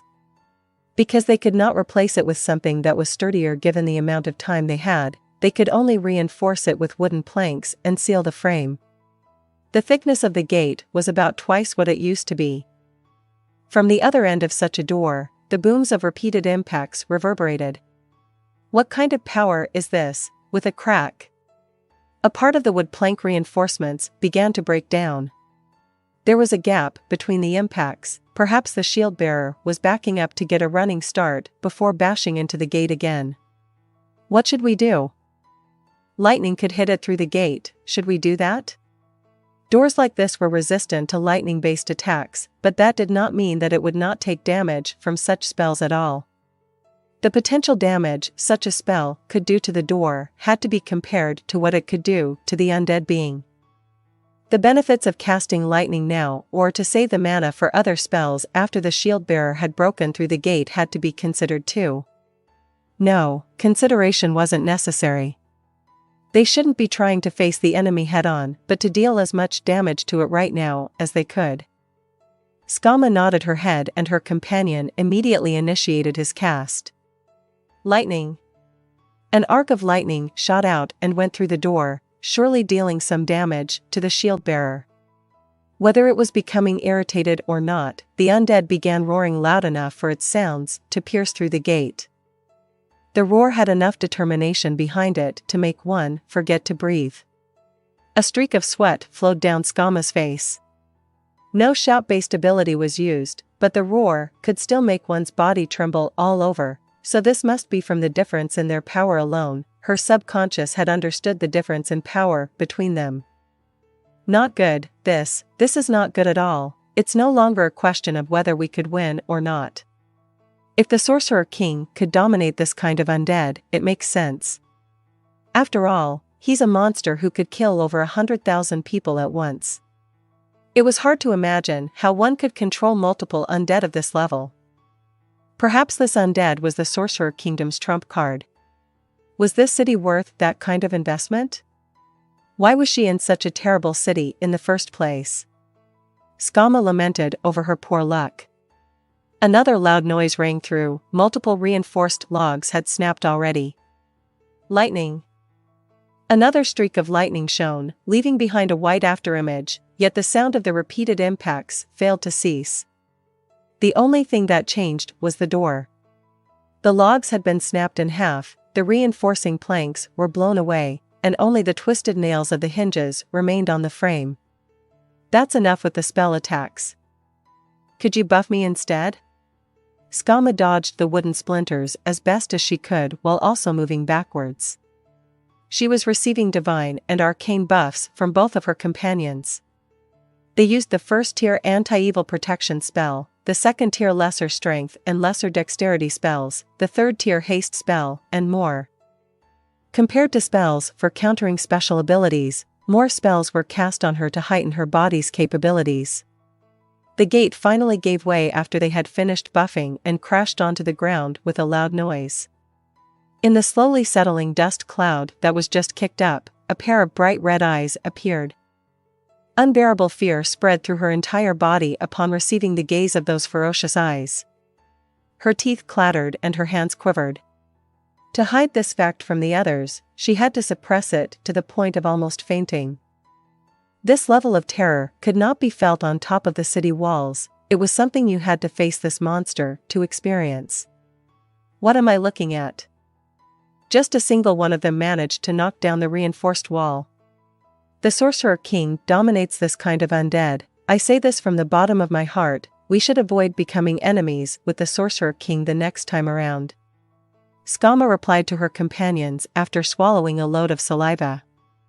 Though she had already heard of how the Sorcerer King had destroyed an army of over 100,000 men, she didn't feel real, tangible fear. What happened before her eyes, however, influenced her fear of the Sorcerer King, who had control over this undead being. She did not want to fight this undead at all.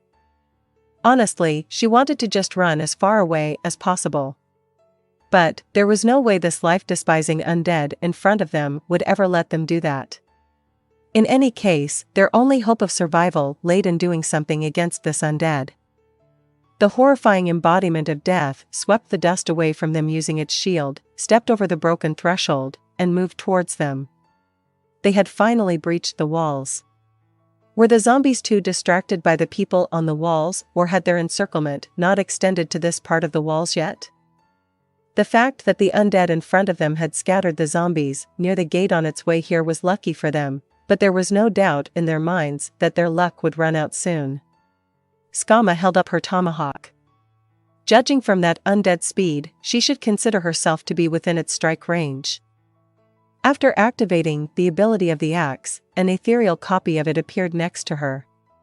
This was her weapon's ability, Doppel, which created a copy of itself to float at a distance that wasn't too close nor too far away from the wielder.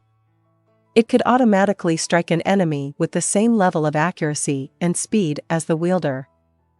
This ethereal weapon could not be destroyed with brute force. To break it would require special weapon destruction abilities. As a result, it could even outlast Skama in a fight. Though this ability was without any real weaknesses, it could only deal half the damage the real weapon could. The undead let out another roar that sent them trembling in fear. Was it cheering the fact that it was about to slaughter people?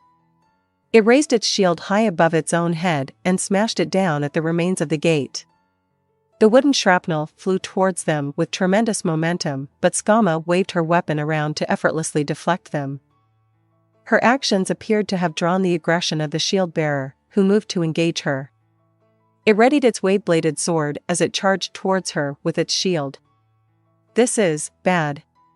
Speaking of which, why is it still alive after taking so many spell attacks? Isn't this too unfair? It was a flat-out lie that she deflected the shrapnel effortlessly. She barely managed to do so with magical buffs.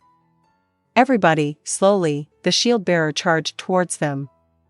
The gap between them was closed in an instant, as though a wall had come barreling towards them, as though it was planning to use its shield to crush her to death. But Skama wasn't good enough to use impenetrable fortress, so she chose to just use fortress instead to halt the shield with her tomahawk. The shield-bearer cleverly deflected the tomahawk with its shield, intending to break Skama's stance. This was a difficult maneuver that made Skama feel as though her axe was being sucked onto its shield.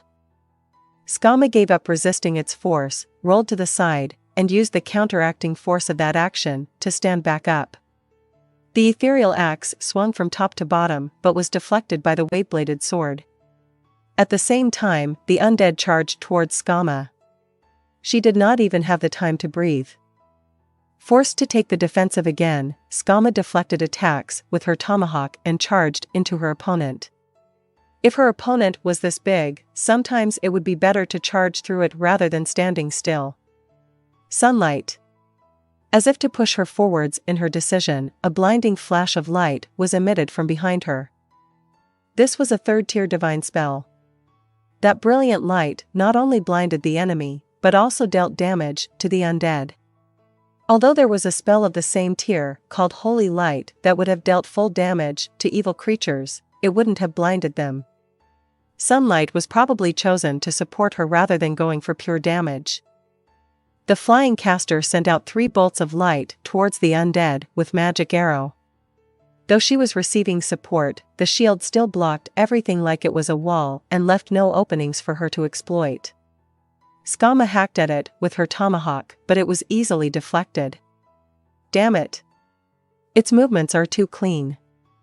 It wasn't this strong when it used its sword, its proficiency with its shield is too high. So its primary feature is its defenses? But what about that heavy strike? No, impossible. Terrified by her own revelation, Skama slowly backed off. Needless to say, this was so that the casters on the wall could have a clear shot at it. She couldn't move too far away lest it ignores her and runs into the city. That was a scenario that must be avoided at all costs, given how fast that thing ran. Neither Skama nor the others would be able to catch up to it if that happened. If that happened, the defenseless city would see an enormous number of casualties. It was better to veer on the safe side. The rogue on Skama's team was waiting at the sideline rather than helping out with the fight, specifically to catch up to the monster should it choose to run into the city. That was the plan, to stop an opponent from leaving, but its physical abilities made failure quite likely. She slowly kited it while paying attention to its every move. It did not appear to have noticed and followed at a distance. Just as they were about to bring it into the line of fire, wails could be heard from above them. No. The other one is coming at us. The people up there are attacking it. The implications of those words slowly sunk into her head. Checkmate, Skama thought. If the dual wielder was on the same level as the shield bearer, there would be no way Skama and the rest could handle both of them at the same time. No, perhaps they would be dead the moment they came into contact with the enemy. Skama, what do we do? Let's take care of this guy first.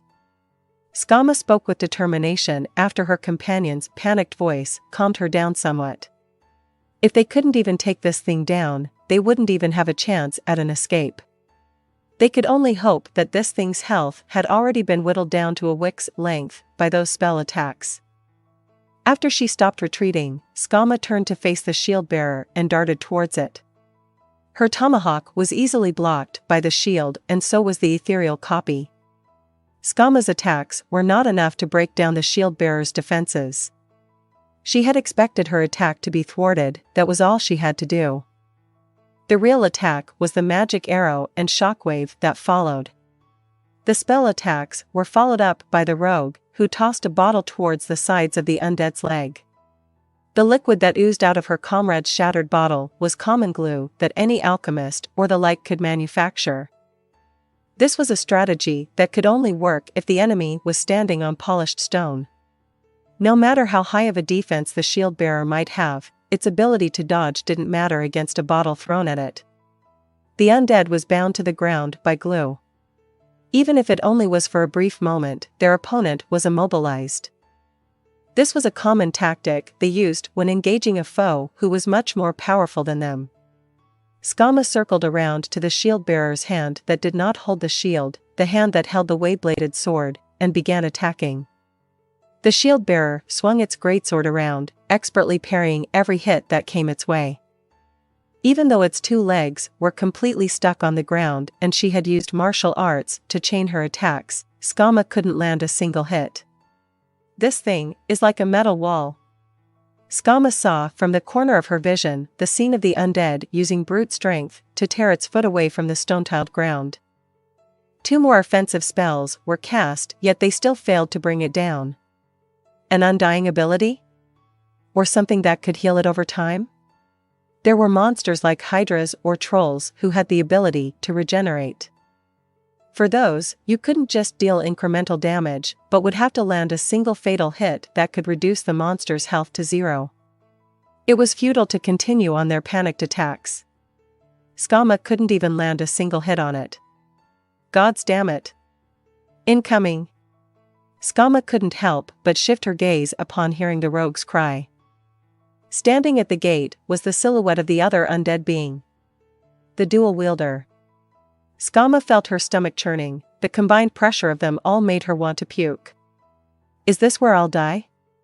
The rogue, who had been executing combos with Skama, couldn't handle the pressure and retreated to her side.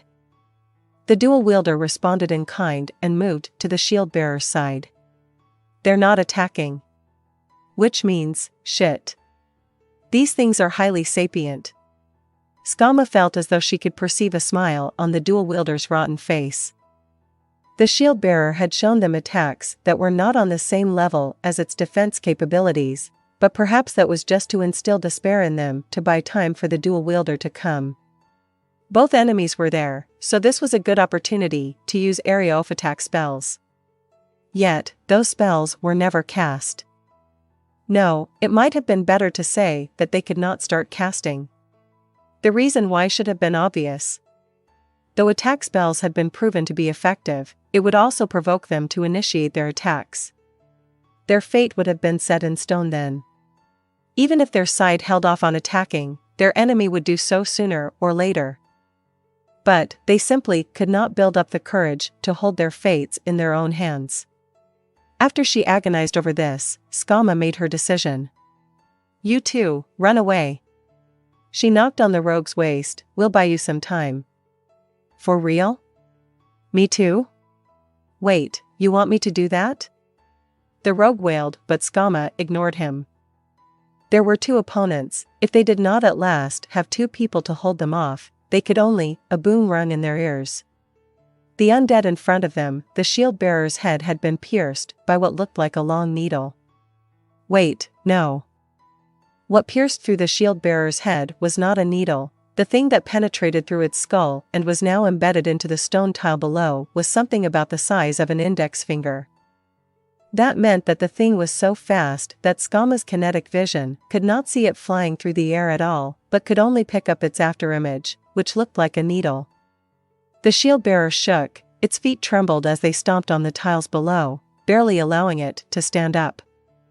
Perhaps it was only because it was undead that it could remain standing even after its head had been pierced. Skama and the others could not help but shift their vision away from the enemy in front of them and look towards where that attack originated from. The undead did not attempt to attack them during this time, as they were also looking towards the same direction. Another attack pierced the shield-bearer's head again, and with that, the giant frame of the shield-bearer crumbled. It only took 2 shots. No, perhaps it was because it had already taken so many spell attacks and was already weakened. But who could accomplish such a thing? The silhouette of a man could be seen in the air. What? Whose voice was that? Was it Skama's own voice, or was it her companion's? She was so shocked that she could no longer tell such a simple thing. In front of them was an armored giant. And approximately 3 meters tall, being clad in an odd, blood-red armor, flew in the air. In his hands was a pipe-shaped object which he held like a crossbow. Perhaps that was what those index finger-sized things came out of. Because it had attacked the shield-bearer, they could conclude that it was not their enemy, even if it wasn't their ally either. Skama and the others slowly moved away from the dual wielder. If they were to be caught up in their battle, she knew for sure that they would meet their ends right there. Perhaps the dual wielder had already lost interest in Skama's group, or perhaps it was because the armored giant in the air was the only threat worthy of its attention. Whatever the reason was, it did not attempt to halt their retreat. And then, the battle began. It was the dual wielder's turn. It threw one of its swords. It threw the sword with such strength that there was no way that Skama could avoid it. If she tried to block it, it would still inflict a fatal amount of damage. The armor did not try to avoid it, but tanked the hit with its own body. Perhaps it could not avoid it, or maybe it did not feel the need to avoid the attack at all. The ear-piercing sound of metal clashing against metal rang as the thrown sword bounced off the armor. It then disappeared as if it had evaporated into the air, only to show up back in the dual wielder's hands. It did not return to its hand. Rather, another one had appeared. The armor in the air pointed the pipe at the dual wielder in one smooth motion, as though that sword toss did not do damage to him at all.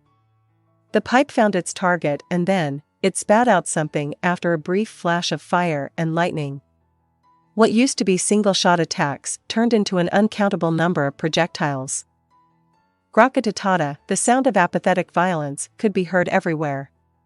Faced with the unknown projectiles, the dual wielder swung its swords. The sharp ting sounds of whatever was flying towards it being sliced into pieces could be heard. But there was a limit to it. 2 swords could not have dealt with the dozens or even hundreds of projectiles. The tiny projectiles flew at shocking speeds as it penetrated the enemy. The dual wielder started twitching as though it had muscle spasms, and like the shield bearer before it, it disappeared. The 2 undead beings had vanished in a blink of an eye. Skama was truly, from the bottom of her heart, speechless. To be honest, she had no idea what had just happened. But Skama understood one thing: that armor was mind-bogglingly strong, stronger than everyone she knew. She could not stop blinking. Nothing about this felt real. It was hard for her to accept that they had been saved. Their despair and readiness for self-sacrifice were shattered so easily, her mind could not keep up at all. What the hell is that? Hey, isn't that a plate from the Adventurers Guild? She squinted her eyes to focus on the details after the rogue had said that, and saw that on the neck of the armor, though she could barely make out its shape, was a necklace that held a metal plate. Though it was about the same size as Skama's, it looked minuscule on that giant figure. As expected of a rogue to notice something that she would have missed. The metal plate on the necklace was of a color that she did not recognize.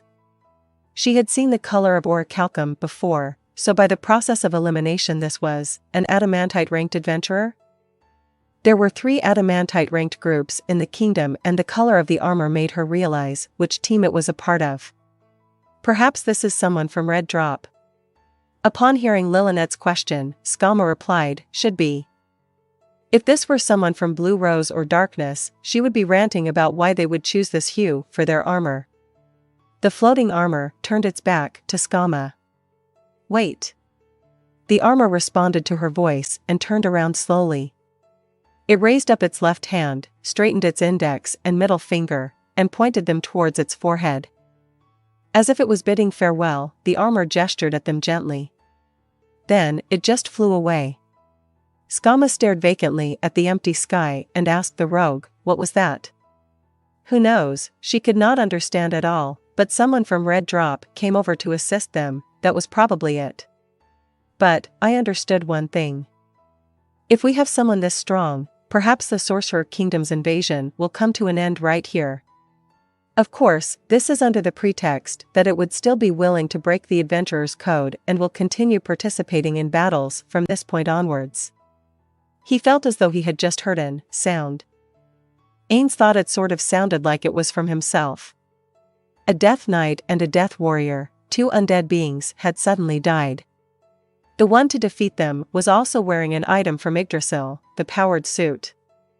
Ainz had felt that he had lost two contacts, though the feeling was not too strong given how many connections he had at once, which was how he had come to learn that it was not an illusion. Silence filled the room. He felt the gaze of every floor guardian, perhaps the maids too, on him. Ainz was the mastermind of this siege, so it would not have been wrong to view this as Ainz's defeat. Though something unexpected had occurred, the puny force they had lost was sent there precisely because losing them would not have been a big deal. So Ainz wished that they would not act so tight and careful. However, given the current situation, if he were to tell them that it was fine to lose a battle, it would sound more like a sore loser's excuse.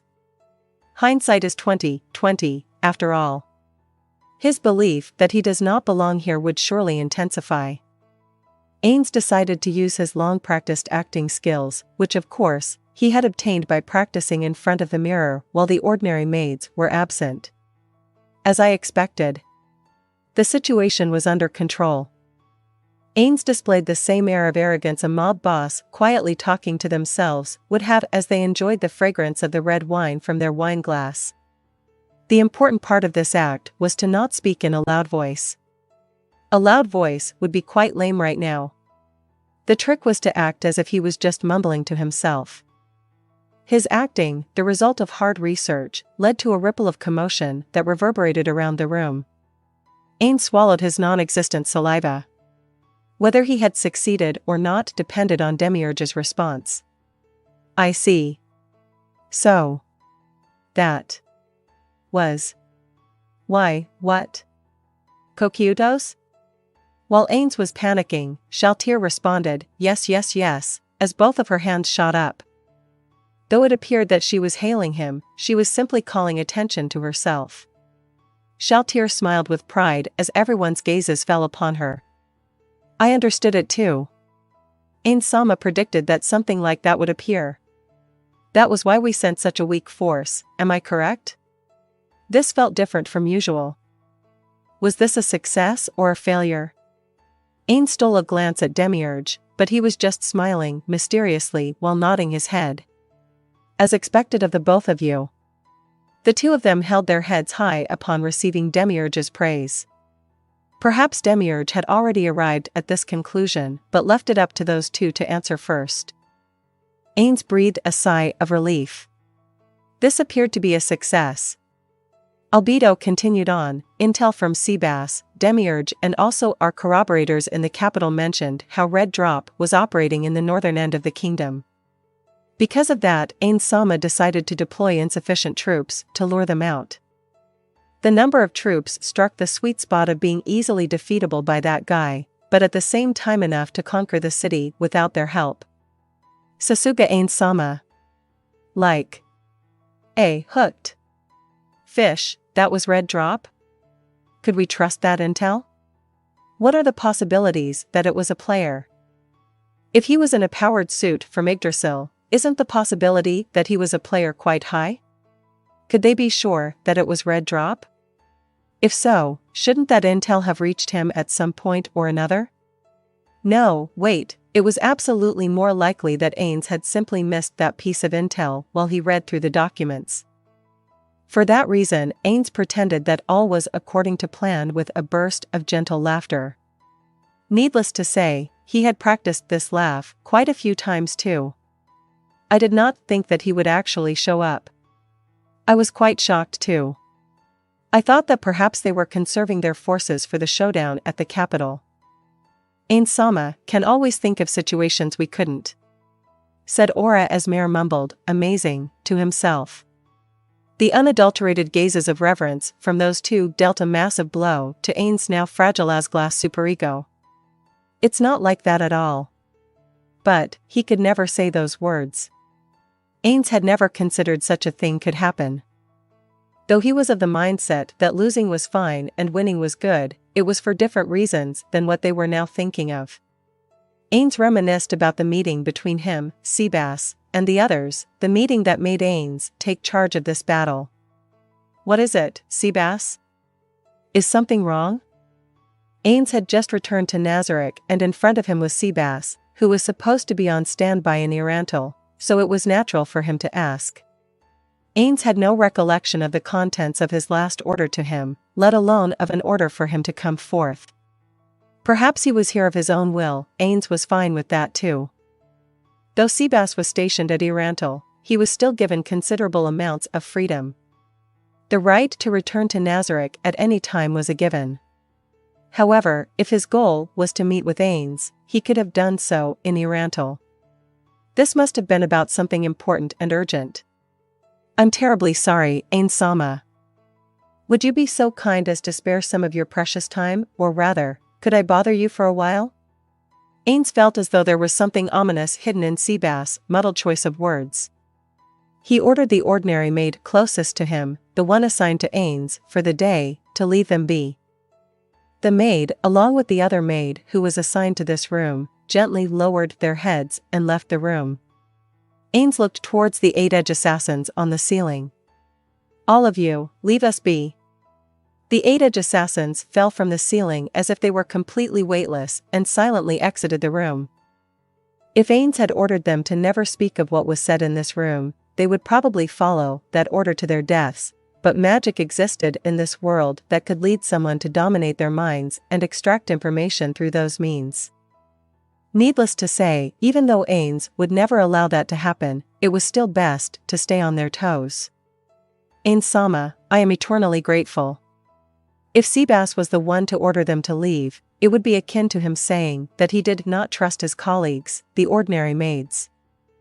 So, his gratitude was probably directed at Ainz's consideration to not start any tensions between them. Ainz gently shook his head in response to what Seabass had said. To obtain the answer to the question he had in mind, Ainz asked again, so, what's the matter?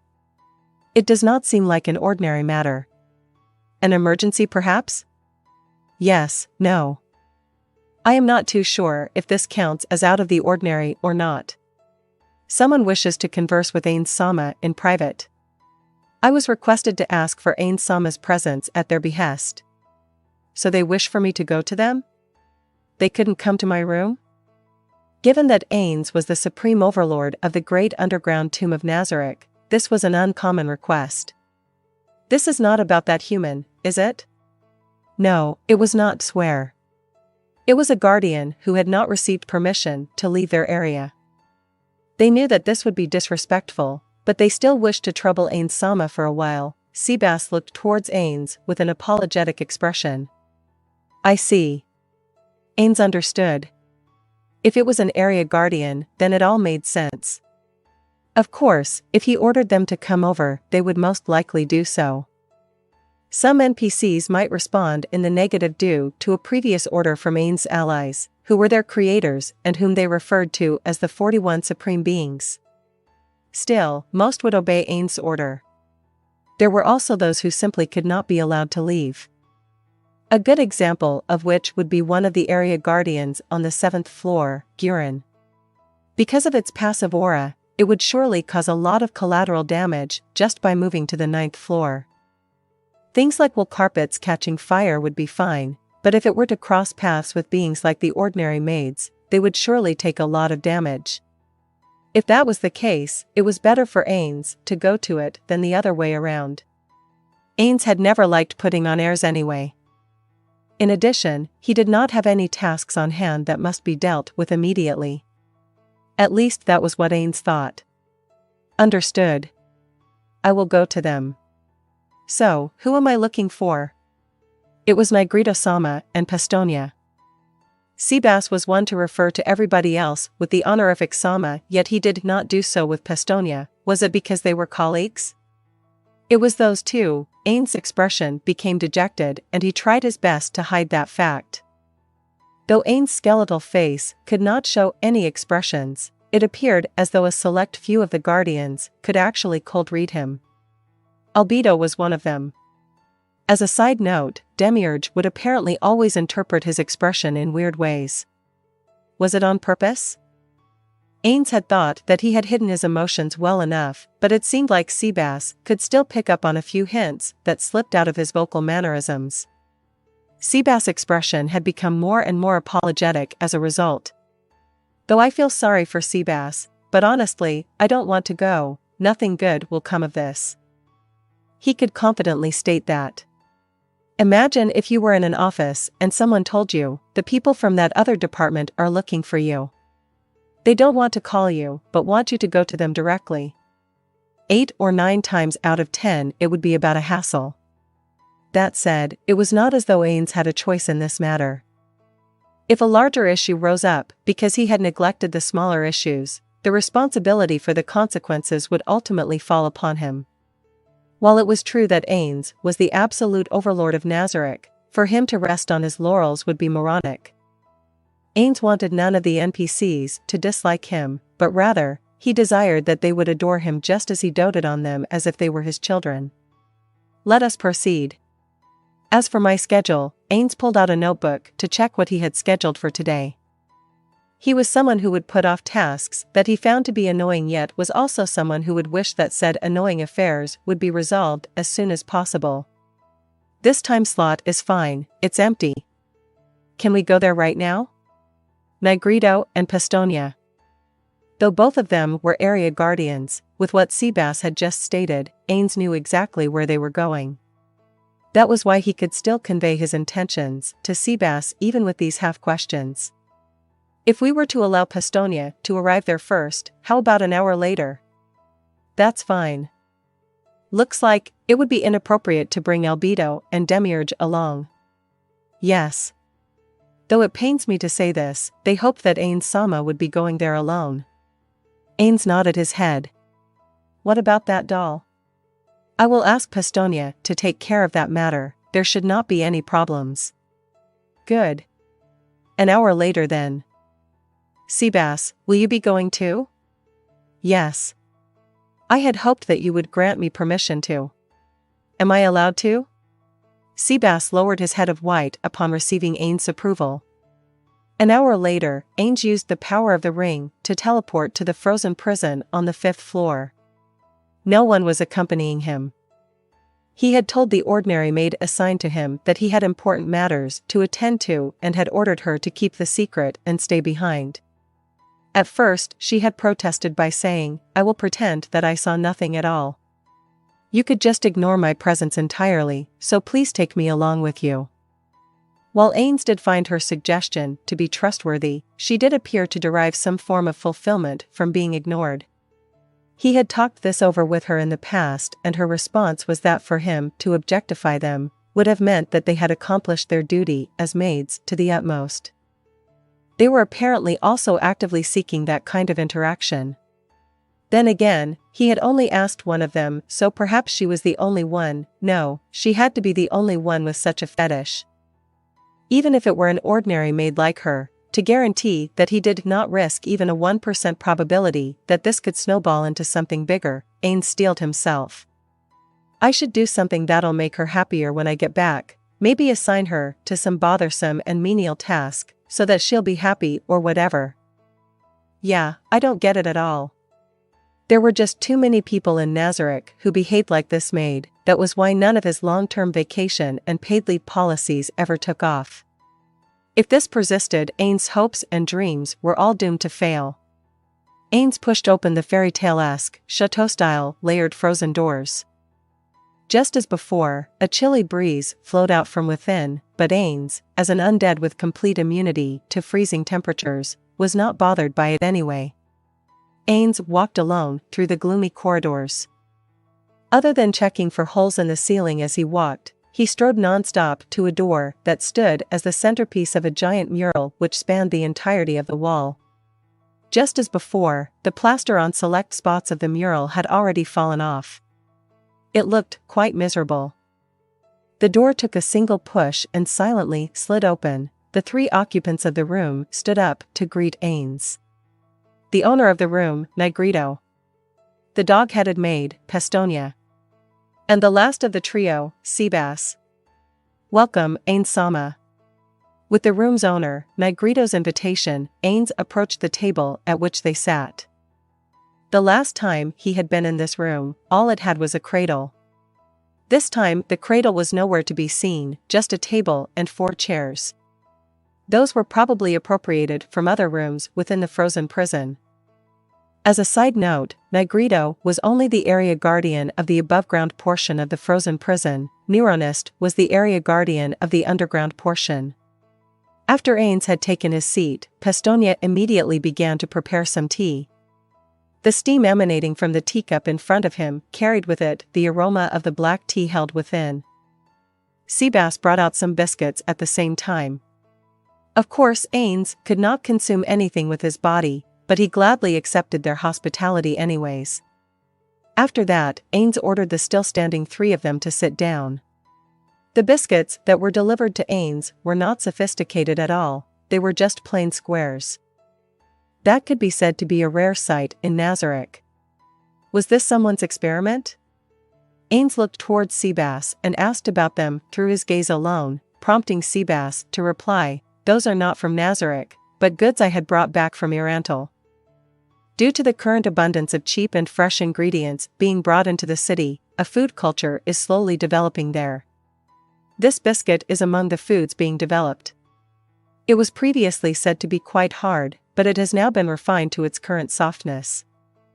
I've tried some already, it's at an acceptable level of quality for a snack. Ainz took a biscuit and bit down on it. Indeed, it was not as tough as he had expected. The biscuit snapped in half as Ainz caught the crumbs from the inside of his jaw cavity and placed the pieces next to the cup of black tea. He could tell the texture of the biscuit, but not its taste. What a disappointment of a body. However, from Ainz's perspective it was not so at all. It was specifically because of the fact that this body had no libido, appetite, and somnolence that he could succeed in his role as the ruler of Nazarick. If one of those aspects were to apply to him, surely he would have been in an endless fall from grace since the beginning. If Ainz-sama was to rent out more of his undead for agricultural purposes, then there would certainly be developments in the improvements of breeds of food. The food culture would surely blossom, and perhaps they could even produce food of an equal quality compared to Nazarick's offering. That would be great. Because of my body, I could not investigate the buffs incurred by different food items before. If we were to invest more resources into this, it could help strengthen Nazarick. But, if that was the case, I assume those without cook levels can't cook at all then?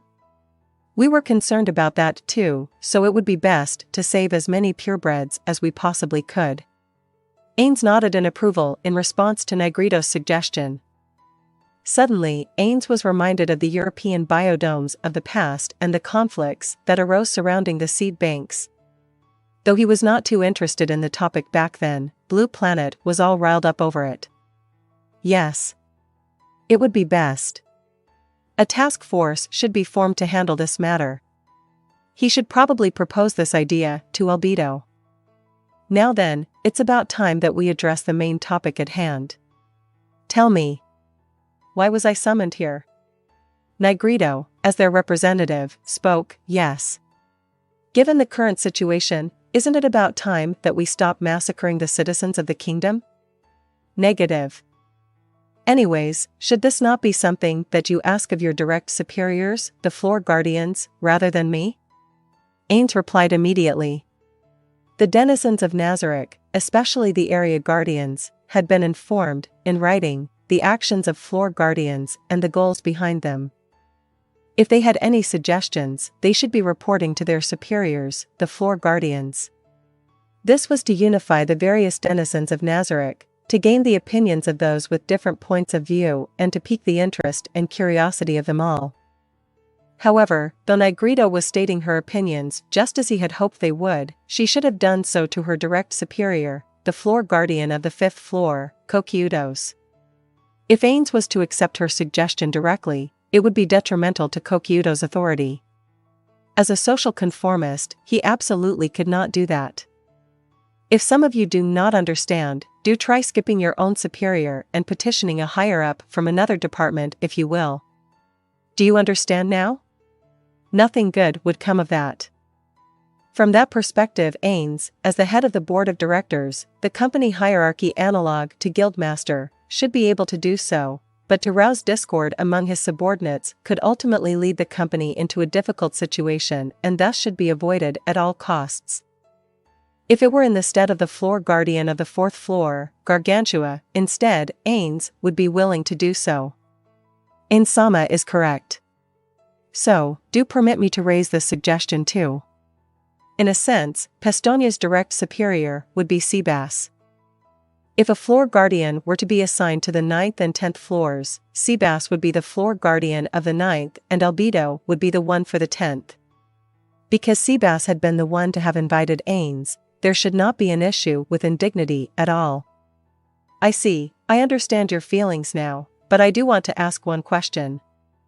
This war is a massive experiment for the greater good of strengthening the great underground tomb of Nazarick, our home. It would not halt just by the grace of mercy alone. So, was your suggestion built upon this premise? Make no mistake, the great underground tomb of Nazarick, the sorcerer kingdom of Ainz Ooal Gown, is not unique, nor is it invincible. If they were to encounter another guild that was also transported to this world, they could lose. To assume that they were the only ones to have transported here would be far too optimistic. To be honest, he had already felt the presence of other world-class items, so it was not a far stretch of the imagination to assume that some other guild existed elsewhere. This was why, to guarantee victory for an inevitable guild war, it was his duty as the guildmaster to strengthen Nazarick as much as he could. By what grace may they be spared if it is not by mercy alone? What do you mean? If there are any benefits to be reaped from your suggestion, do tell. That said, if it is something along the lines of if we spare as many people as possible, a strong being may be born in the future, I will not entertain it. Throughout the kingdom's history, it has produced nothing stronger than adamantite-ranked adventurers. In terms of pure power alone, perhaps this was humanity's limit. If that was the case, it's better to give preference to dragons or other stronger races. All infants have potential, Ainz-sama. Pestonia gave Negrito a cold-eyed, at least he thought it was, glare. Not just the infants, Negrito had a soft spot for babies, perhaps even surpassing that of Pestonia's. However, her compassion is limited to only that of infants. Once they live past the age of 2, she sees them as nothing but sacks of meat to be disposed of. For that reason, the toddlers that had been saved during the assault on the capital had left Negrito's care and were placed under Pestonia once they were 2 years old. They were probably transferred to Yuri's orphanage by now. I see, that is true. But isn't the same true for dragonlings too? What we had just talked about, improving the breeds of food, doesn't that apply to humans too? If we were to apply the different techniques we have in Nazarick to strengthen them, surely stronger varieties of humans could be made. Plus, a race's value is not just in their strength, humanity's propensity for creativity in their creations, you could call it the ability of cultural development. I believe they do have that ability. If we were to reduce their population to nothing, isn't that a great opportunity cost to Nazarick? Was that why they had given Ainz the biscuits? If that was the case, everything had been playing out the way they had intended for it to. No, that did not matter much. As long as they could convince Ainz, it would be their victory. Indeed, that is worth considering. However, I do not wish for the inhabitants of this world to become too strong, even to the extent that I believe their development of civilization to be a threat. Ainz curled his hand into a fist. Those who are strong but could not get stronger, and those who are weak but still have room for growth, a turn of tides must be avoided at all costs. Once we discover the slightest possibility of that happening, we must prevent it at all costs. This is all for Nazarik's good, isn't it? The two of them fell silent. Ainz shifted his gaze onto Seabass. Seabass had not spoken since then. I'm grateful that Ainz Sama was willing to come down here and lend an ear to their thoughts. That is why I will not be making any further requests. Ainz cupped his chin and turned his gaze back on to the two of them. It is true that it would be disadvantageous for us to push humanity to the brink of extinction. When push comes to shove, they would do anything to become stronger out of desperation. For that reason, it is best for us to wipe out all who have had that kind of experience. If you want to nurture them, nurture the ones who have not gone through those kinds of experiences, those without the drive to strengthen themselves. Ainz alternated his gaze between the two of them. Are we done here? Shall I return to my room? Not yet. Pestonia's voice was a bit too loud. She lowered her head in shame and said, I'm very sorry. It's fine. Rather than apologizing, do speak your mind. Yes, Ainz Sama. I heard that your strategy this time around was called Candy and Whip, to let the countries around us know the difference in outcome between the empire who chose to become our vassal and the kingdom who chose to oppose us as enemies. Was that the reason for the current massacre? Pestonia continued after Ainz had nodded. As more and more people managed to escape through great tribulations, wouldn't the perception of how foolish it is to disobey Ainz Sama, or rather the Sorcerer Kingdom, become more widespread? You're suggesting that I should intentionally let more of them go because of that? Yes, if that was the case, there was some value in allowing them to escape. But he did not believe that Albedo and Demiurge had not given consideration to this already. Both of them were the type to not execute a plan until they had thought of even these kinds of possibilities. If Ainz were to allow that, he would be executing a plan that Albedo and Demiurge had abandoned for some reason. How would those two, who always mistook Ainz's actions to be that of a genius, react to this? Ainz's non-existent stomach cramped up the moment he thought about this. Wait, no, he had told them that, I will be making mistakes intentionally. So even if something out of the ordinary happened, it could still work out fine at the end. However, the real issue lay in what would happen afterwards, specifically the actions of those who would call the color white as black and vice versa if he did it first. If they gave up on the plan due to a fatal flaw and I ordered them to carry it out anyways, it could lead to massive losses on our side. It would be the same as a company that experienced massive losses due to the CEO's incompetence while the employees were helpless to stop it from happening. Even if they were to recover the loss, someone like me would be too meek and powerless to do anything about it.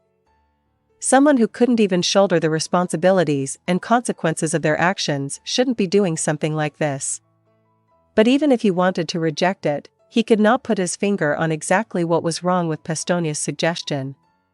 Even though a simple no would have probably sufficed. So I should have forcefully brought Albedo and Demiurge along?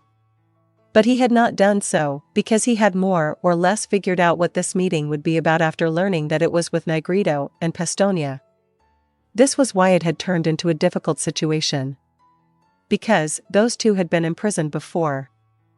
Back then, Albedo had already suggested executing them. He was afraid that if the same thing were to occur again, that Albedo would strongly request execution. He was also afraid of a future irreconcilable division. An organization that seemed formidable to outsiders could still crumble down from the inside. That was why they had to avoid anything that could pose a threat to them. So then, what should he do now? His common sense told him to reject their suggestion, but something still troubled him, the future. Though the great underground tomb of Nazarik would only accept one set of outsiders into their ranks, the Sorcerer Kingdom of Ainz Ooal Gown had already absorbed a large number of outsiders. Though they may not hold any important posts within the organization, that was probably only a temporary measure. If those outsiders were to become high-ranked officials, they would certainly hold quite a lot of different opinions. Perhaps there would also be suggestions for benevolence that would make Albedo and the rest call them weak-willed or something similar. Would it be possible to task Negredo and Pestonia with integrating those kinds of opinions? If that were the case, ignoring their suggestions now could lead to problems later on.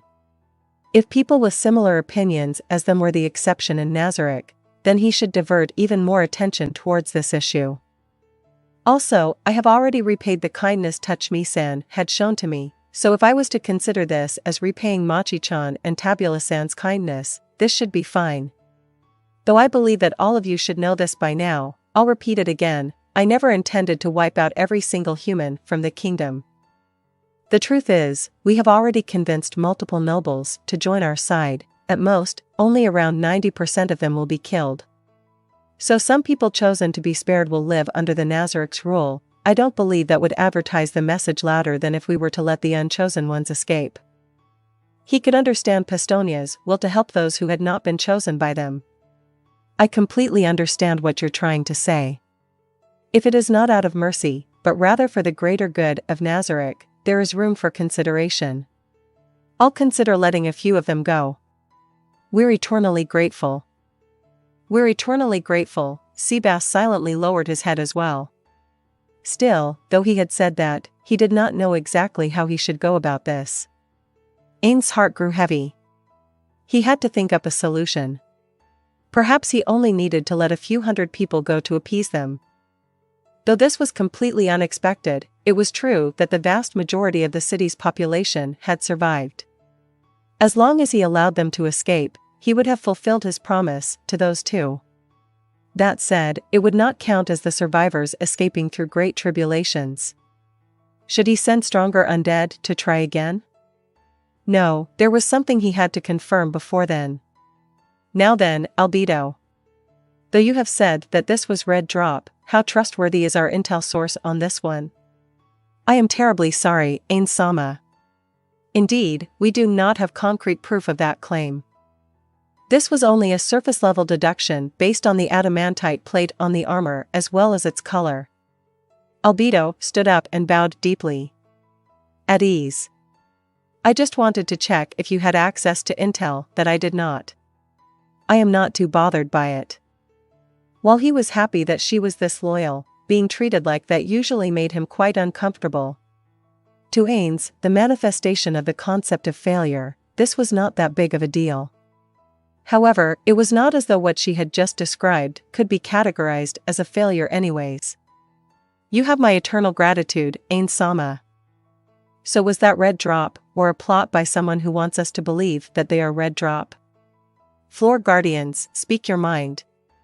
From their brief opinions, most of them supported the former. Ainz thought it was the former too. Now, then, I must ask something of everyone once again. Does anyone know of the specs of a powered suit? If you are all not too sure of it, I will explain. Ainz confirmed that the Guardians knew not of the powered suit and began to exposit what he remembered of the powered suit's abilities. Back in the game of Yggdrasil, the powered suit did not exist initially but was added in later on as an item for newly registered players to power level with. Also, mecha fighting games were popular back then, so it must have also been an attempt to draw in players from that player base as well. Though he could not tell whether that contributed to this fact or not, the powered suit's capabilities were quite high. First of all, just as they had seen, the suit had the ability to fly through the air at a greater speed than fly. It could maintain operations for over an hour underwater without any detriments and was essentially immune to almost all environmental damage. It could even apply and activate with its shoulders, torso, and depending on the type, even the wrists and feet, different kinds of offensive spells. Though this might seem obvious, it does have human finger-like appendages that could, if the hand had not been transformed into a weapon itself, hold weapons. The magical armaments could be freely customized within the powered suit's settings, but half were microtransaction exclusives, while the other half required grinding. Though those customizations could be performed pretty much anywhere outside of combat, there were still some restrictions on them. The highest tier of spells that could be stored on the armor was the 10th tier, and the use of said spell was subjected to a limit of 1 use per hour. Stronger spells had even more limited uses. Though the number of times a spell could be used recovered over time, it appeared to have a restriction by which the spell stored on it could not be swapped out for a duration even if it was only expended by a little. The armor's physical and magic damage were high tier, independent of the user's abilities. The same was true for its defensive and evasive capabilities. You could call it an armor that instantly closed the gap between the weak and the strong. Speaking of weakness, it did have 2 minor ones. One of which was the fact that because it counted as full-body armor, it could not be combined with other pieces of armor. Still, necklaces and other decorative equipment could still be worn with it. Another was the fact that the magic stored in the armor could not have metamagic applied to it. But, since those spells could still be enhanced through equipment, this could not really be considered a weakness at all. However, if a weakling were to use it, it did have a major weakness. HP and MP. Though the damage output of the suit could compensate for the wearer's low stats, the HP and MP values of the wearer remained unaltered by the armor. That is to say, a weakling in the armor would have high defensive capabilities but also a frail health pool. Of course, if their opponent could not break through the armor's relatively high defenses, it was not a weakness at all. In Nazaric's terms, a floor guardian should not have an issue fighting it at all. The threat it posed was to NPCs like the Pleiades, who were not that strong. If they crossed paths with the suit, they should choose to retreat. Ainz concluded his explanation and started taking questions. The first to ask a question was Albedo. So as long as we are the ones handling it, it should be fine, correct? Correct. Even the strongest powered suits could only have the offensive capabilities equivalent to level 80 characters. However, that hinges on my knowledge on the powered suits being perfect.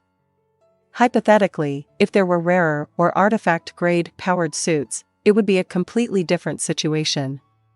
If that were the case, there could be powered suits much more powerful than the ones I have described.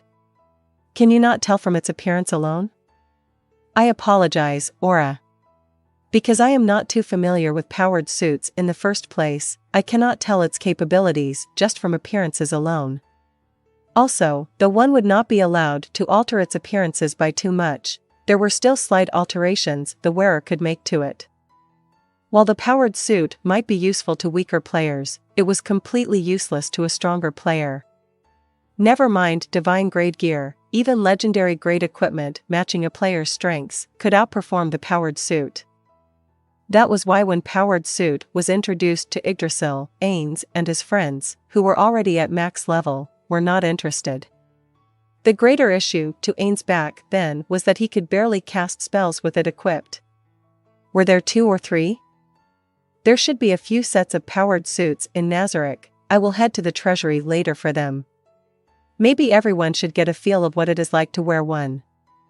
He remembered that the thing should still be there, something that Amino Mahatotsu had procured after learning that even those with manufacturing-based job levels could enter combat with them. Apparently, he was secretly quite confident because he also played aerial combat games, but then he got easily wrecked by Pero Roncino in a mock battle. The thing was never seen again after that. He also remembered how Nishikienrai had said, just play average instead LMAO. Ainz was journeying through his memories when he realized.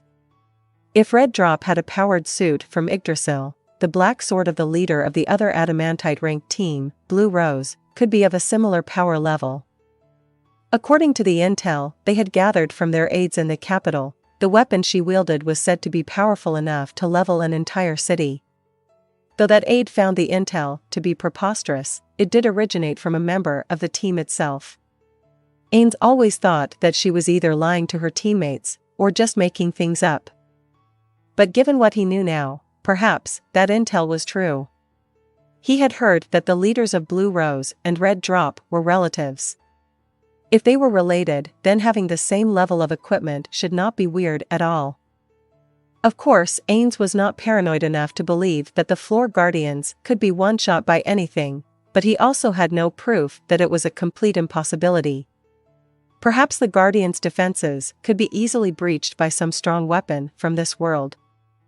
Ainz did not want to suffer any severe consequences for forcing his opponent to the stage where she would be suicidal enough to use that sword's power. If it came down to a battle with Blue Rose, he should probably use summoned monsters to bait out that ability and then defeat them. However, that would be the last resort. He remembered a saying about how the better part of valor is discretion. He should follow that advice. After all, the primary purpose of the kingdom's destruction was not the termination of Blue Rose, but if they were to get in his way, he would not mind killing them off.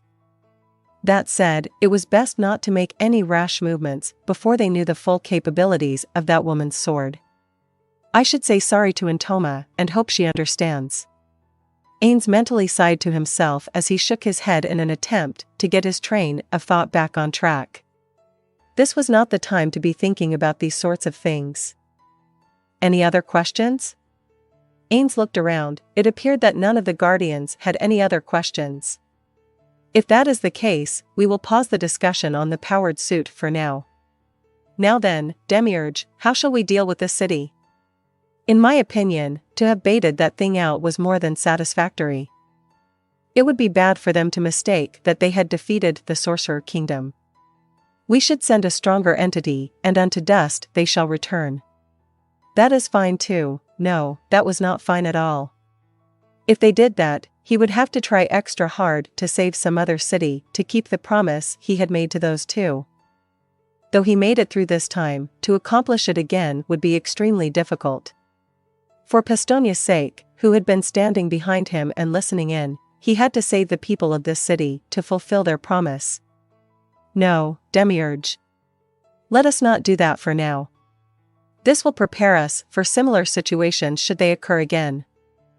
In any case, it is about time that we siege the capital. Let us close the curtains on this battle. We will be fine as long as we systematically scorched earth the rest of the cities. What do you think? He was giving this city's inhabitants the chance and time to run away. If they get killed afterwards because they did not escape, those two should not have a problem with it, right? If Ainz Ooal deems it so, so be it. Though it might seem as though Demiurge was being sarcastic, he was not one to do such a thing to Ainz. Some people could always hear all sorts of undertones in other people's words, those who usually have something to hide themselves, Ainz being one of them. Don't say that, Demiurge. If you have a better idea, then that should be the one that we should implement. As expected of Ainz Ooal. I am truly in awe of how humble you are. Ainz's opinions of the bowing Demiurge became muddled. First of all, what he had said was common sense, it was nothing worth praising. Though he was flattered, he felt as though he was being treated more like a child if even the most trivial of the things he had said and done was cheered. Perhaps that was just out of his low self-esteem. Do any of the other guardians have different opinions? Ainz turned to Shaltir upon confirming that there were no objections. Bring back the undead we had sent using Gate. Then, gather our forces in Irantal and initiate the siege on the capital. Yes, my lord. I will get on with that immediately. Will the main army include people from Nazarick? Send out the Master Guarders of Nazarick and the other elite guards. They are not too strong individually, but are quite a sight to behold as a unit. Roger. Excellent. We will conquer the cities one by one and stage the final battle at the capital as planned.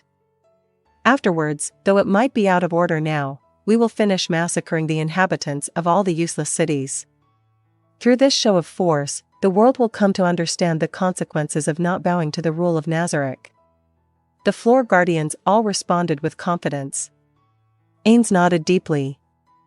Very well then, floor guardians. Ainz thought about the future for a while and opened his mouth again to say, no, a portion of the guardians should stay behind. Everybody else, demonstrate to me your true power. End of the second chapter. If you like my content, join me on Patreon, where you can find more and exclusive novels, Also, you can leave a donation by clicking the Super Thanks button. Thank you very much for your support. Intermission. In the city that formed a part of the Parnassus City-State Alliance, Bebad. The city's female mayor's residence was lit up as usual. The owner of the residence, Requista Kabylia, took the accumulated documents and started reading. The City-State Alliance was comprised of Parnassus, Beppo Allo, East Gaith, West Gaith, Veneria, Greater Listerin, Orkneys, New Orkneys, Grand Withs, Riss, Franklin, and finally, Bebad. This city was part of the 12 mentioned that had formed an alliance. Each city, including the other territories they own, held on average a population of 400,000. The largest city was home to 600,000. Amongst these cities, Bebad was an exception in that the other cities never had a single race hold majority over 40% of the population. The City-State Alliance was a union of multiple races and cities. If one were to rewind time back a few centuries, they would find the huge nation that was the origin of the City-State Alliance. Due to that enormous country's collapse, 14 city-states popped up with each metropolis at its center.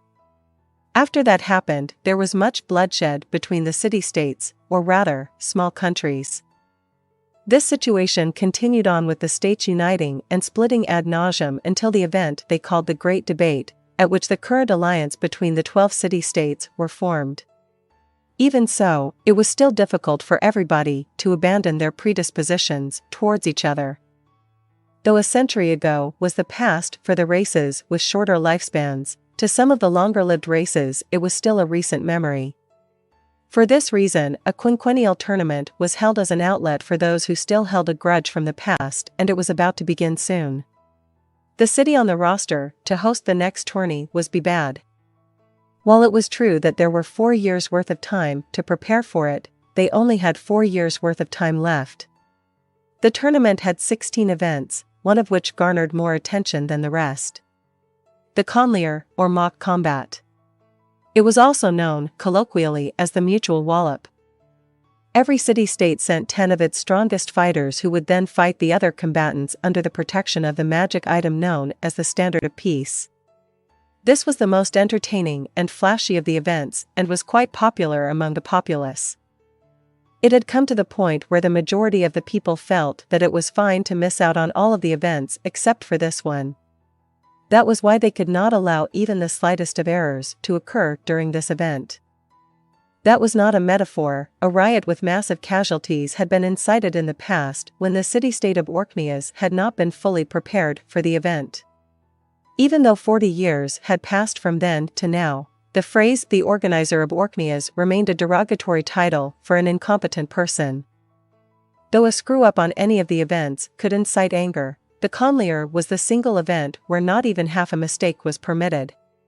However, the top-level government of each city knew that the Orkneys organizer was not that incompetent. Their problem laid in their lack of alertness against vanquished specters. There was not any direct evidence to support the existence of vanquished specters. Even if that was the first time they had appeared, the mistake they caused was fatal. Kista rubbed her eye ridges after she had finished reading the documents. The last time Bebad had hosted the tournament was about 50 years ago. The members of the core team in charge of organizing the affair had long since passed away. Though she had steeled herself to learn the ropes from scratch, she still felt as though she could collapse from the stress and pressure of this entire ordeal. She had lost sleep every time the thought that the tournament could end in failure came to mind. Kista could not help but titter. She still had 4 years to go yet was already in this state. What would she be like when it was close to the opening ceremony? She was already annoyed by it. But, as she read through the documents left behind by her predecessors and wrote down all of her thoughts and ideas, there was a brief moment of solace. Just as Kista was about to grab another handful of documents, someone knocked on her door. She stood up from her chair and walked towards the door. On the other side of it was the familiar face she was expecting. It was her grandfather, the former mayor of the city, Rebiran Kabylia. Not only was he the great person responsible for Bibad's lasting peace, he was also the mayor when the tournament was last held in Bibad. Grandfather Sama, Kista greeted him with a smile. Did you come here on purpose, or were you just around? I would have gone straight to you if you told me to. It's fine, I'm just exercising for my spine's sake. Even if my legs do not work like they used to, if I were to be cooped up in the house forever, it would atrophy even faster. That aside, Kista, sorry for interrupting your work, but are you alright? Of course I'm fine, Grandfather Sama. Please, come in. Kista led her grandfather towards the sofa, where they sat opposite of each other. Biran poured hot tea into the 2 teacups Kista had prepared for them. The pale green liquid gave off a mild and refreshing aroma that permeated the entire room. So, Kista, I heard from one of the maids that you haven't been sleeping well these past few days? Though she did not want her grandfather to worry, she could not hide it any longer. Yes, Grandfather Sama. It's hard for me to fall asleep every time I'm reminded of what could happen in another 4 years. Most people would laugh at the notion that someone would be worried over what would happen 4 years down the line. Perhaps they would even say that she was being too anxious. Biran, however, was not laughing. The weight of the burden shouldered by a mayor was a feeling he naturally knew all too well from his long years serving as the city's mayor. Kista, if you are already in this state, you will ruin yourself. This is an herbal tea that will help calm you down. Drink it and go to sleep early. An exceptional leader is not one who could accomplish the most in the shortest amount of time, but one who understands how to properly delegate their responsibilities to the appropriate subordinates. Never mind you or me, how much can we truly achieve all by ourselves, right? Thank you so much. But I still have some work that needs to be completed soon. Is it something to do with the neighboring cities? But I don't remember hearing about the Equestrian King making any movements. The enemy of the city-state alliance would be the one who occupied the vast plains of the east, the Equestrian King. Since Bibad was nowhere near the plains, whenever the country was under attack, they just had to send their levies. The news of the empire recently becoming a vassal state, surely you have heard of that already. The issue of exactly how much we should be on our guards against the Sorcerer Kingdom is something that must be resolved as soon as possible. The Sorcerer Kingdom, Biran's expression turned apprehensive. The country that vassalized the empire yet only had a single city of its own. There were also rumors floating around that they had assimilated that infamous assassin organization into their own ranks. There were all kinds of rumors and gossip floating around, whether they were true or false was hard to tell. Kista was reminded of someone. The Emperor of the Empire, Jerknavrun Farlord Elnix. The young emperor who had been given the title of the Bloody Emperor, she had met him once as part of a diplomatic mission, as a top-level official of the envoy to the empire. They had conversed with each other at the reception gala that was held afterwards. He was one who was rich in intelligence, wealth, and charm as expected of a country's leader. How did someone like him become the vassal of another state? There had to be a reason why. He must be coveting something. In regard to the intelligence-gathering process on the Sorcerer Kingdom, could I trouble Grandfather Sama to pull some strings? Biran, as a long-reigning mayor of the city, had quite a lot of connections, far beyond what Kista had. Of course, she had met with most of his connections when she had inherited his post, but if Biran was the one to ask for that kind of information instead of her, it would be much more effective. Of course, Kista. Although this was not exactly through my connections, I have heard of some brilliant adventurers who had just immigrated from the empire to here. Should I ask them about it? Yes, please. Sorry to trouble you, Grandfather Sama, thank you so much. Kista deeply lowered her head. Even if they were of kin, he was someone who was nearly 80 years of age yet could still assume the role of mayor with no issues at all. He was even reverently referred to as the Eagle of Bibad in the surrounding area.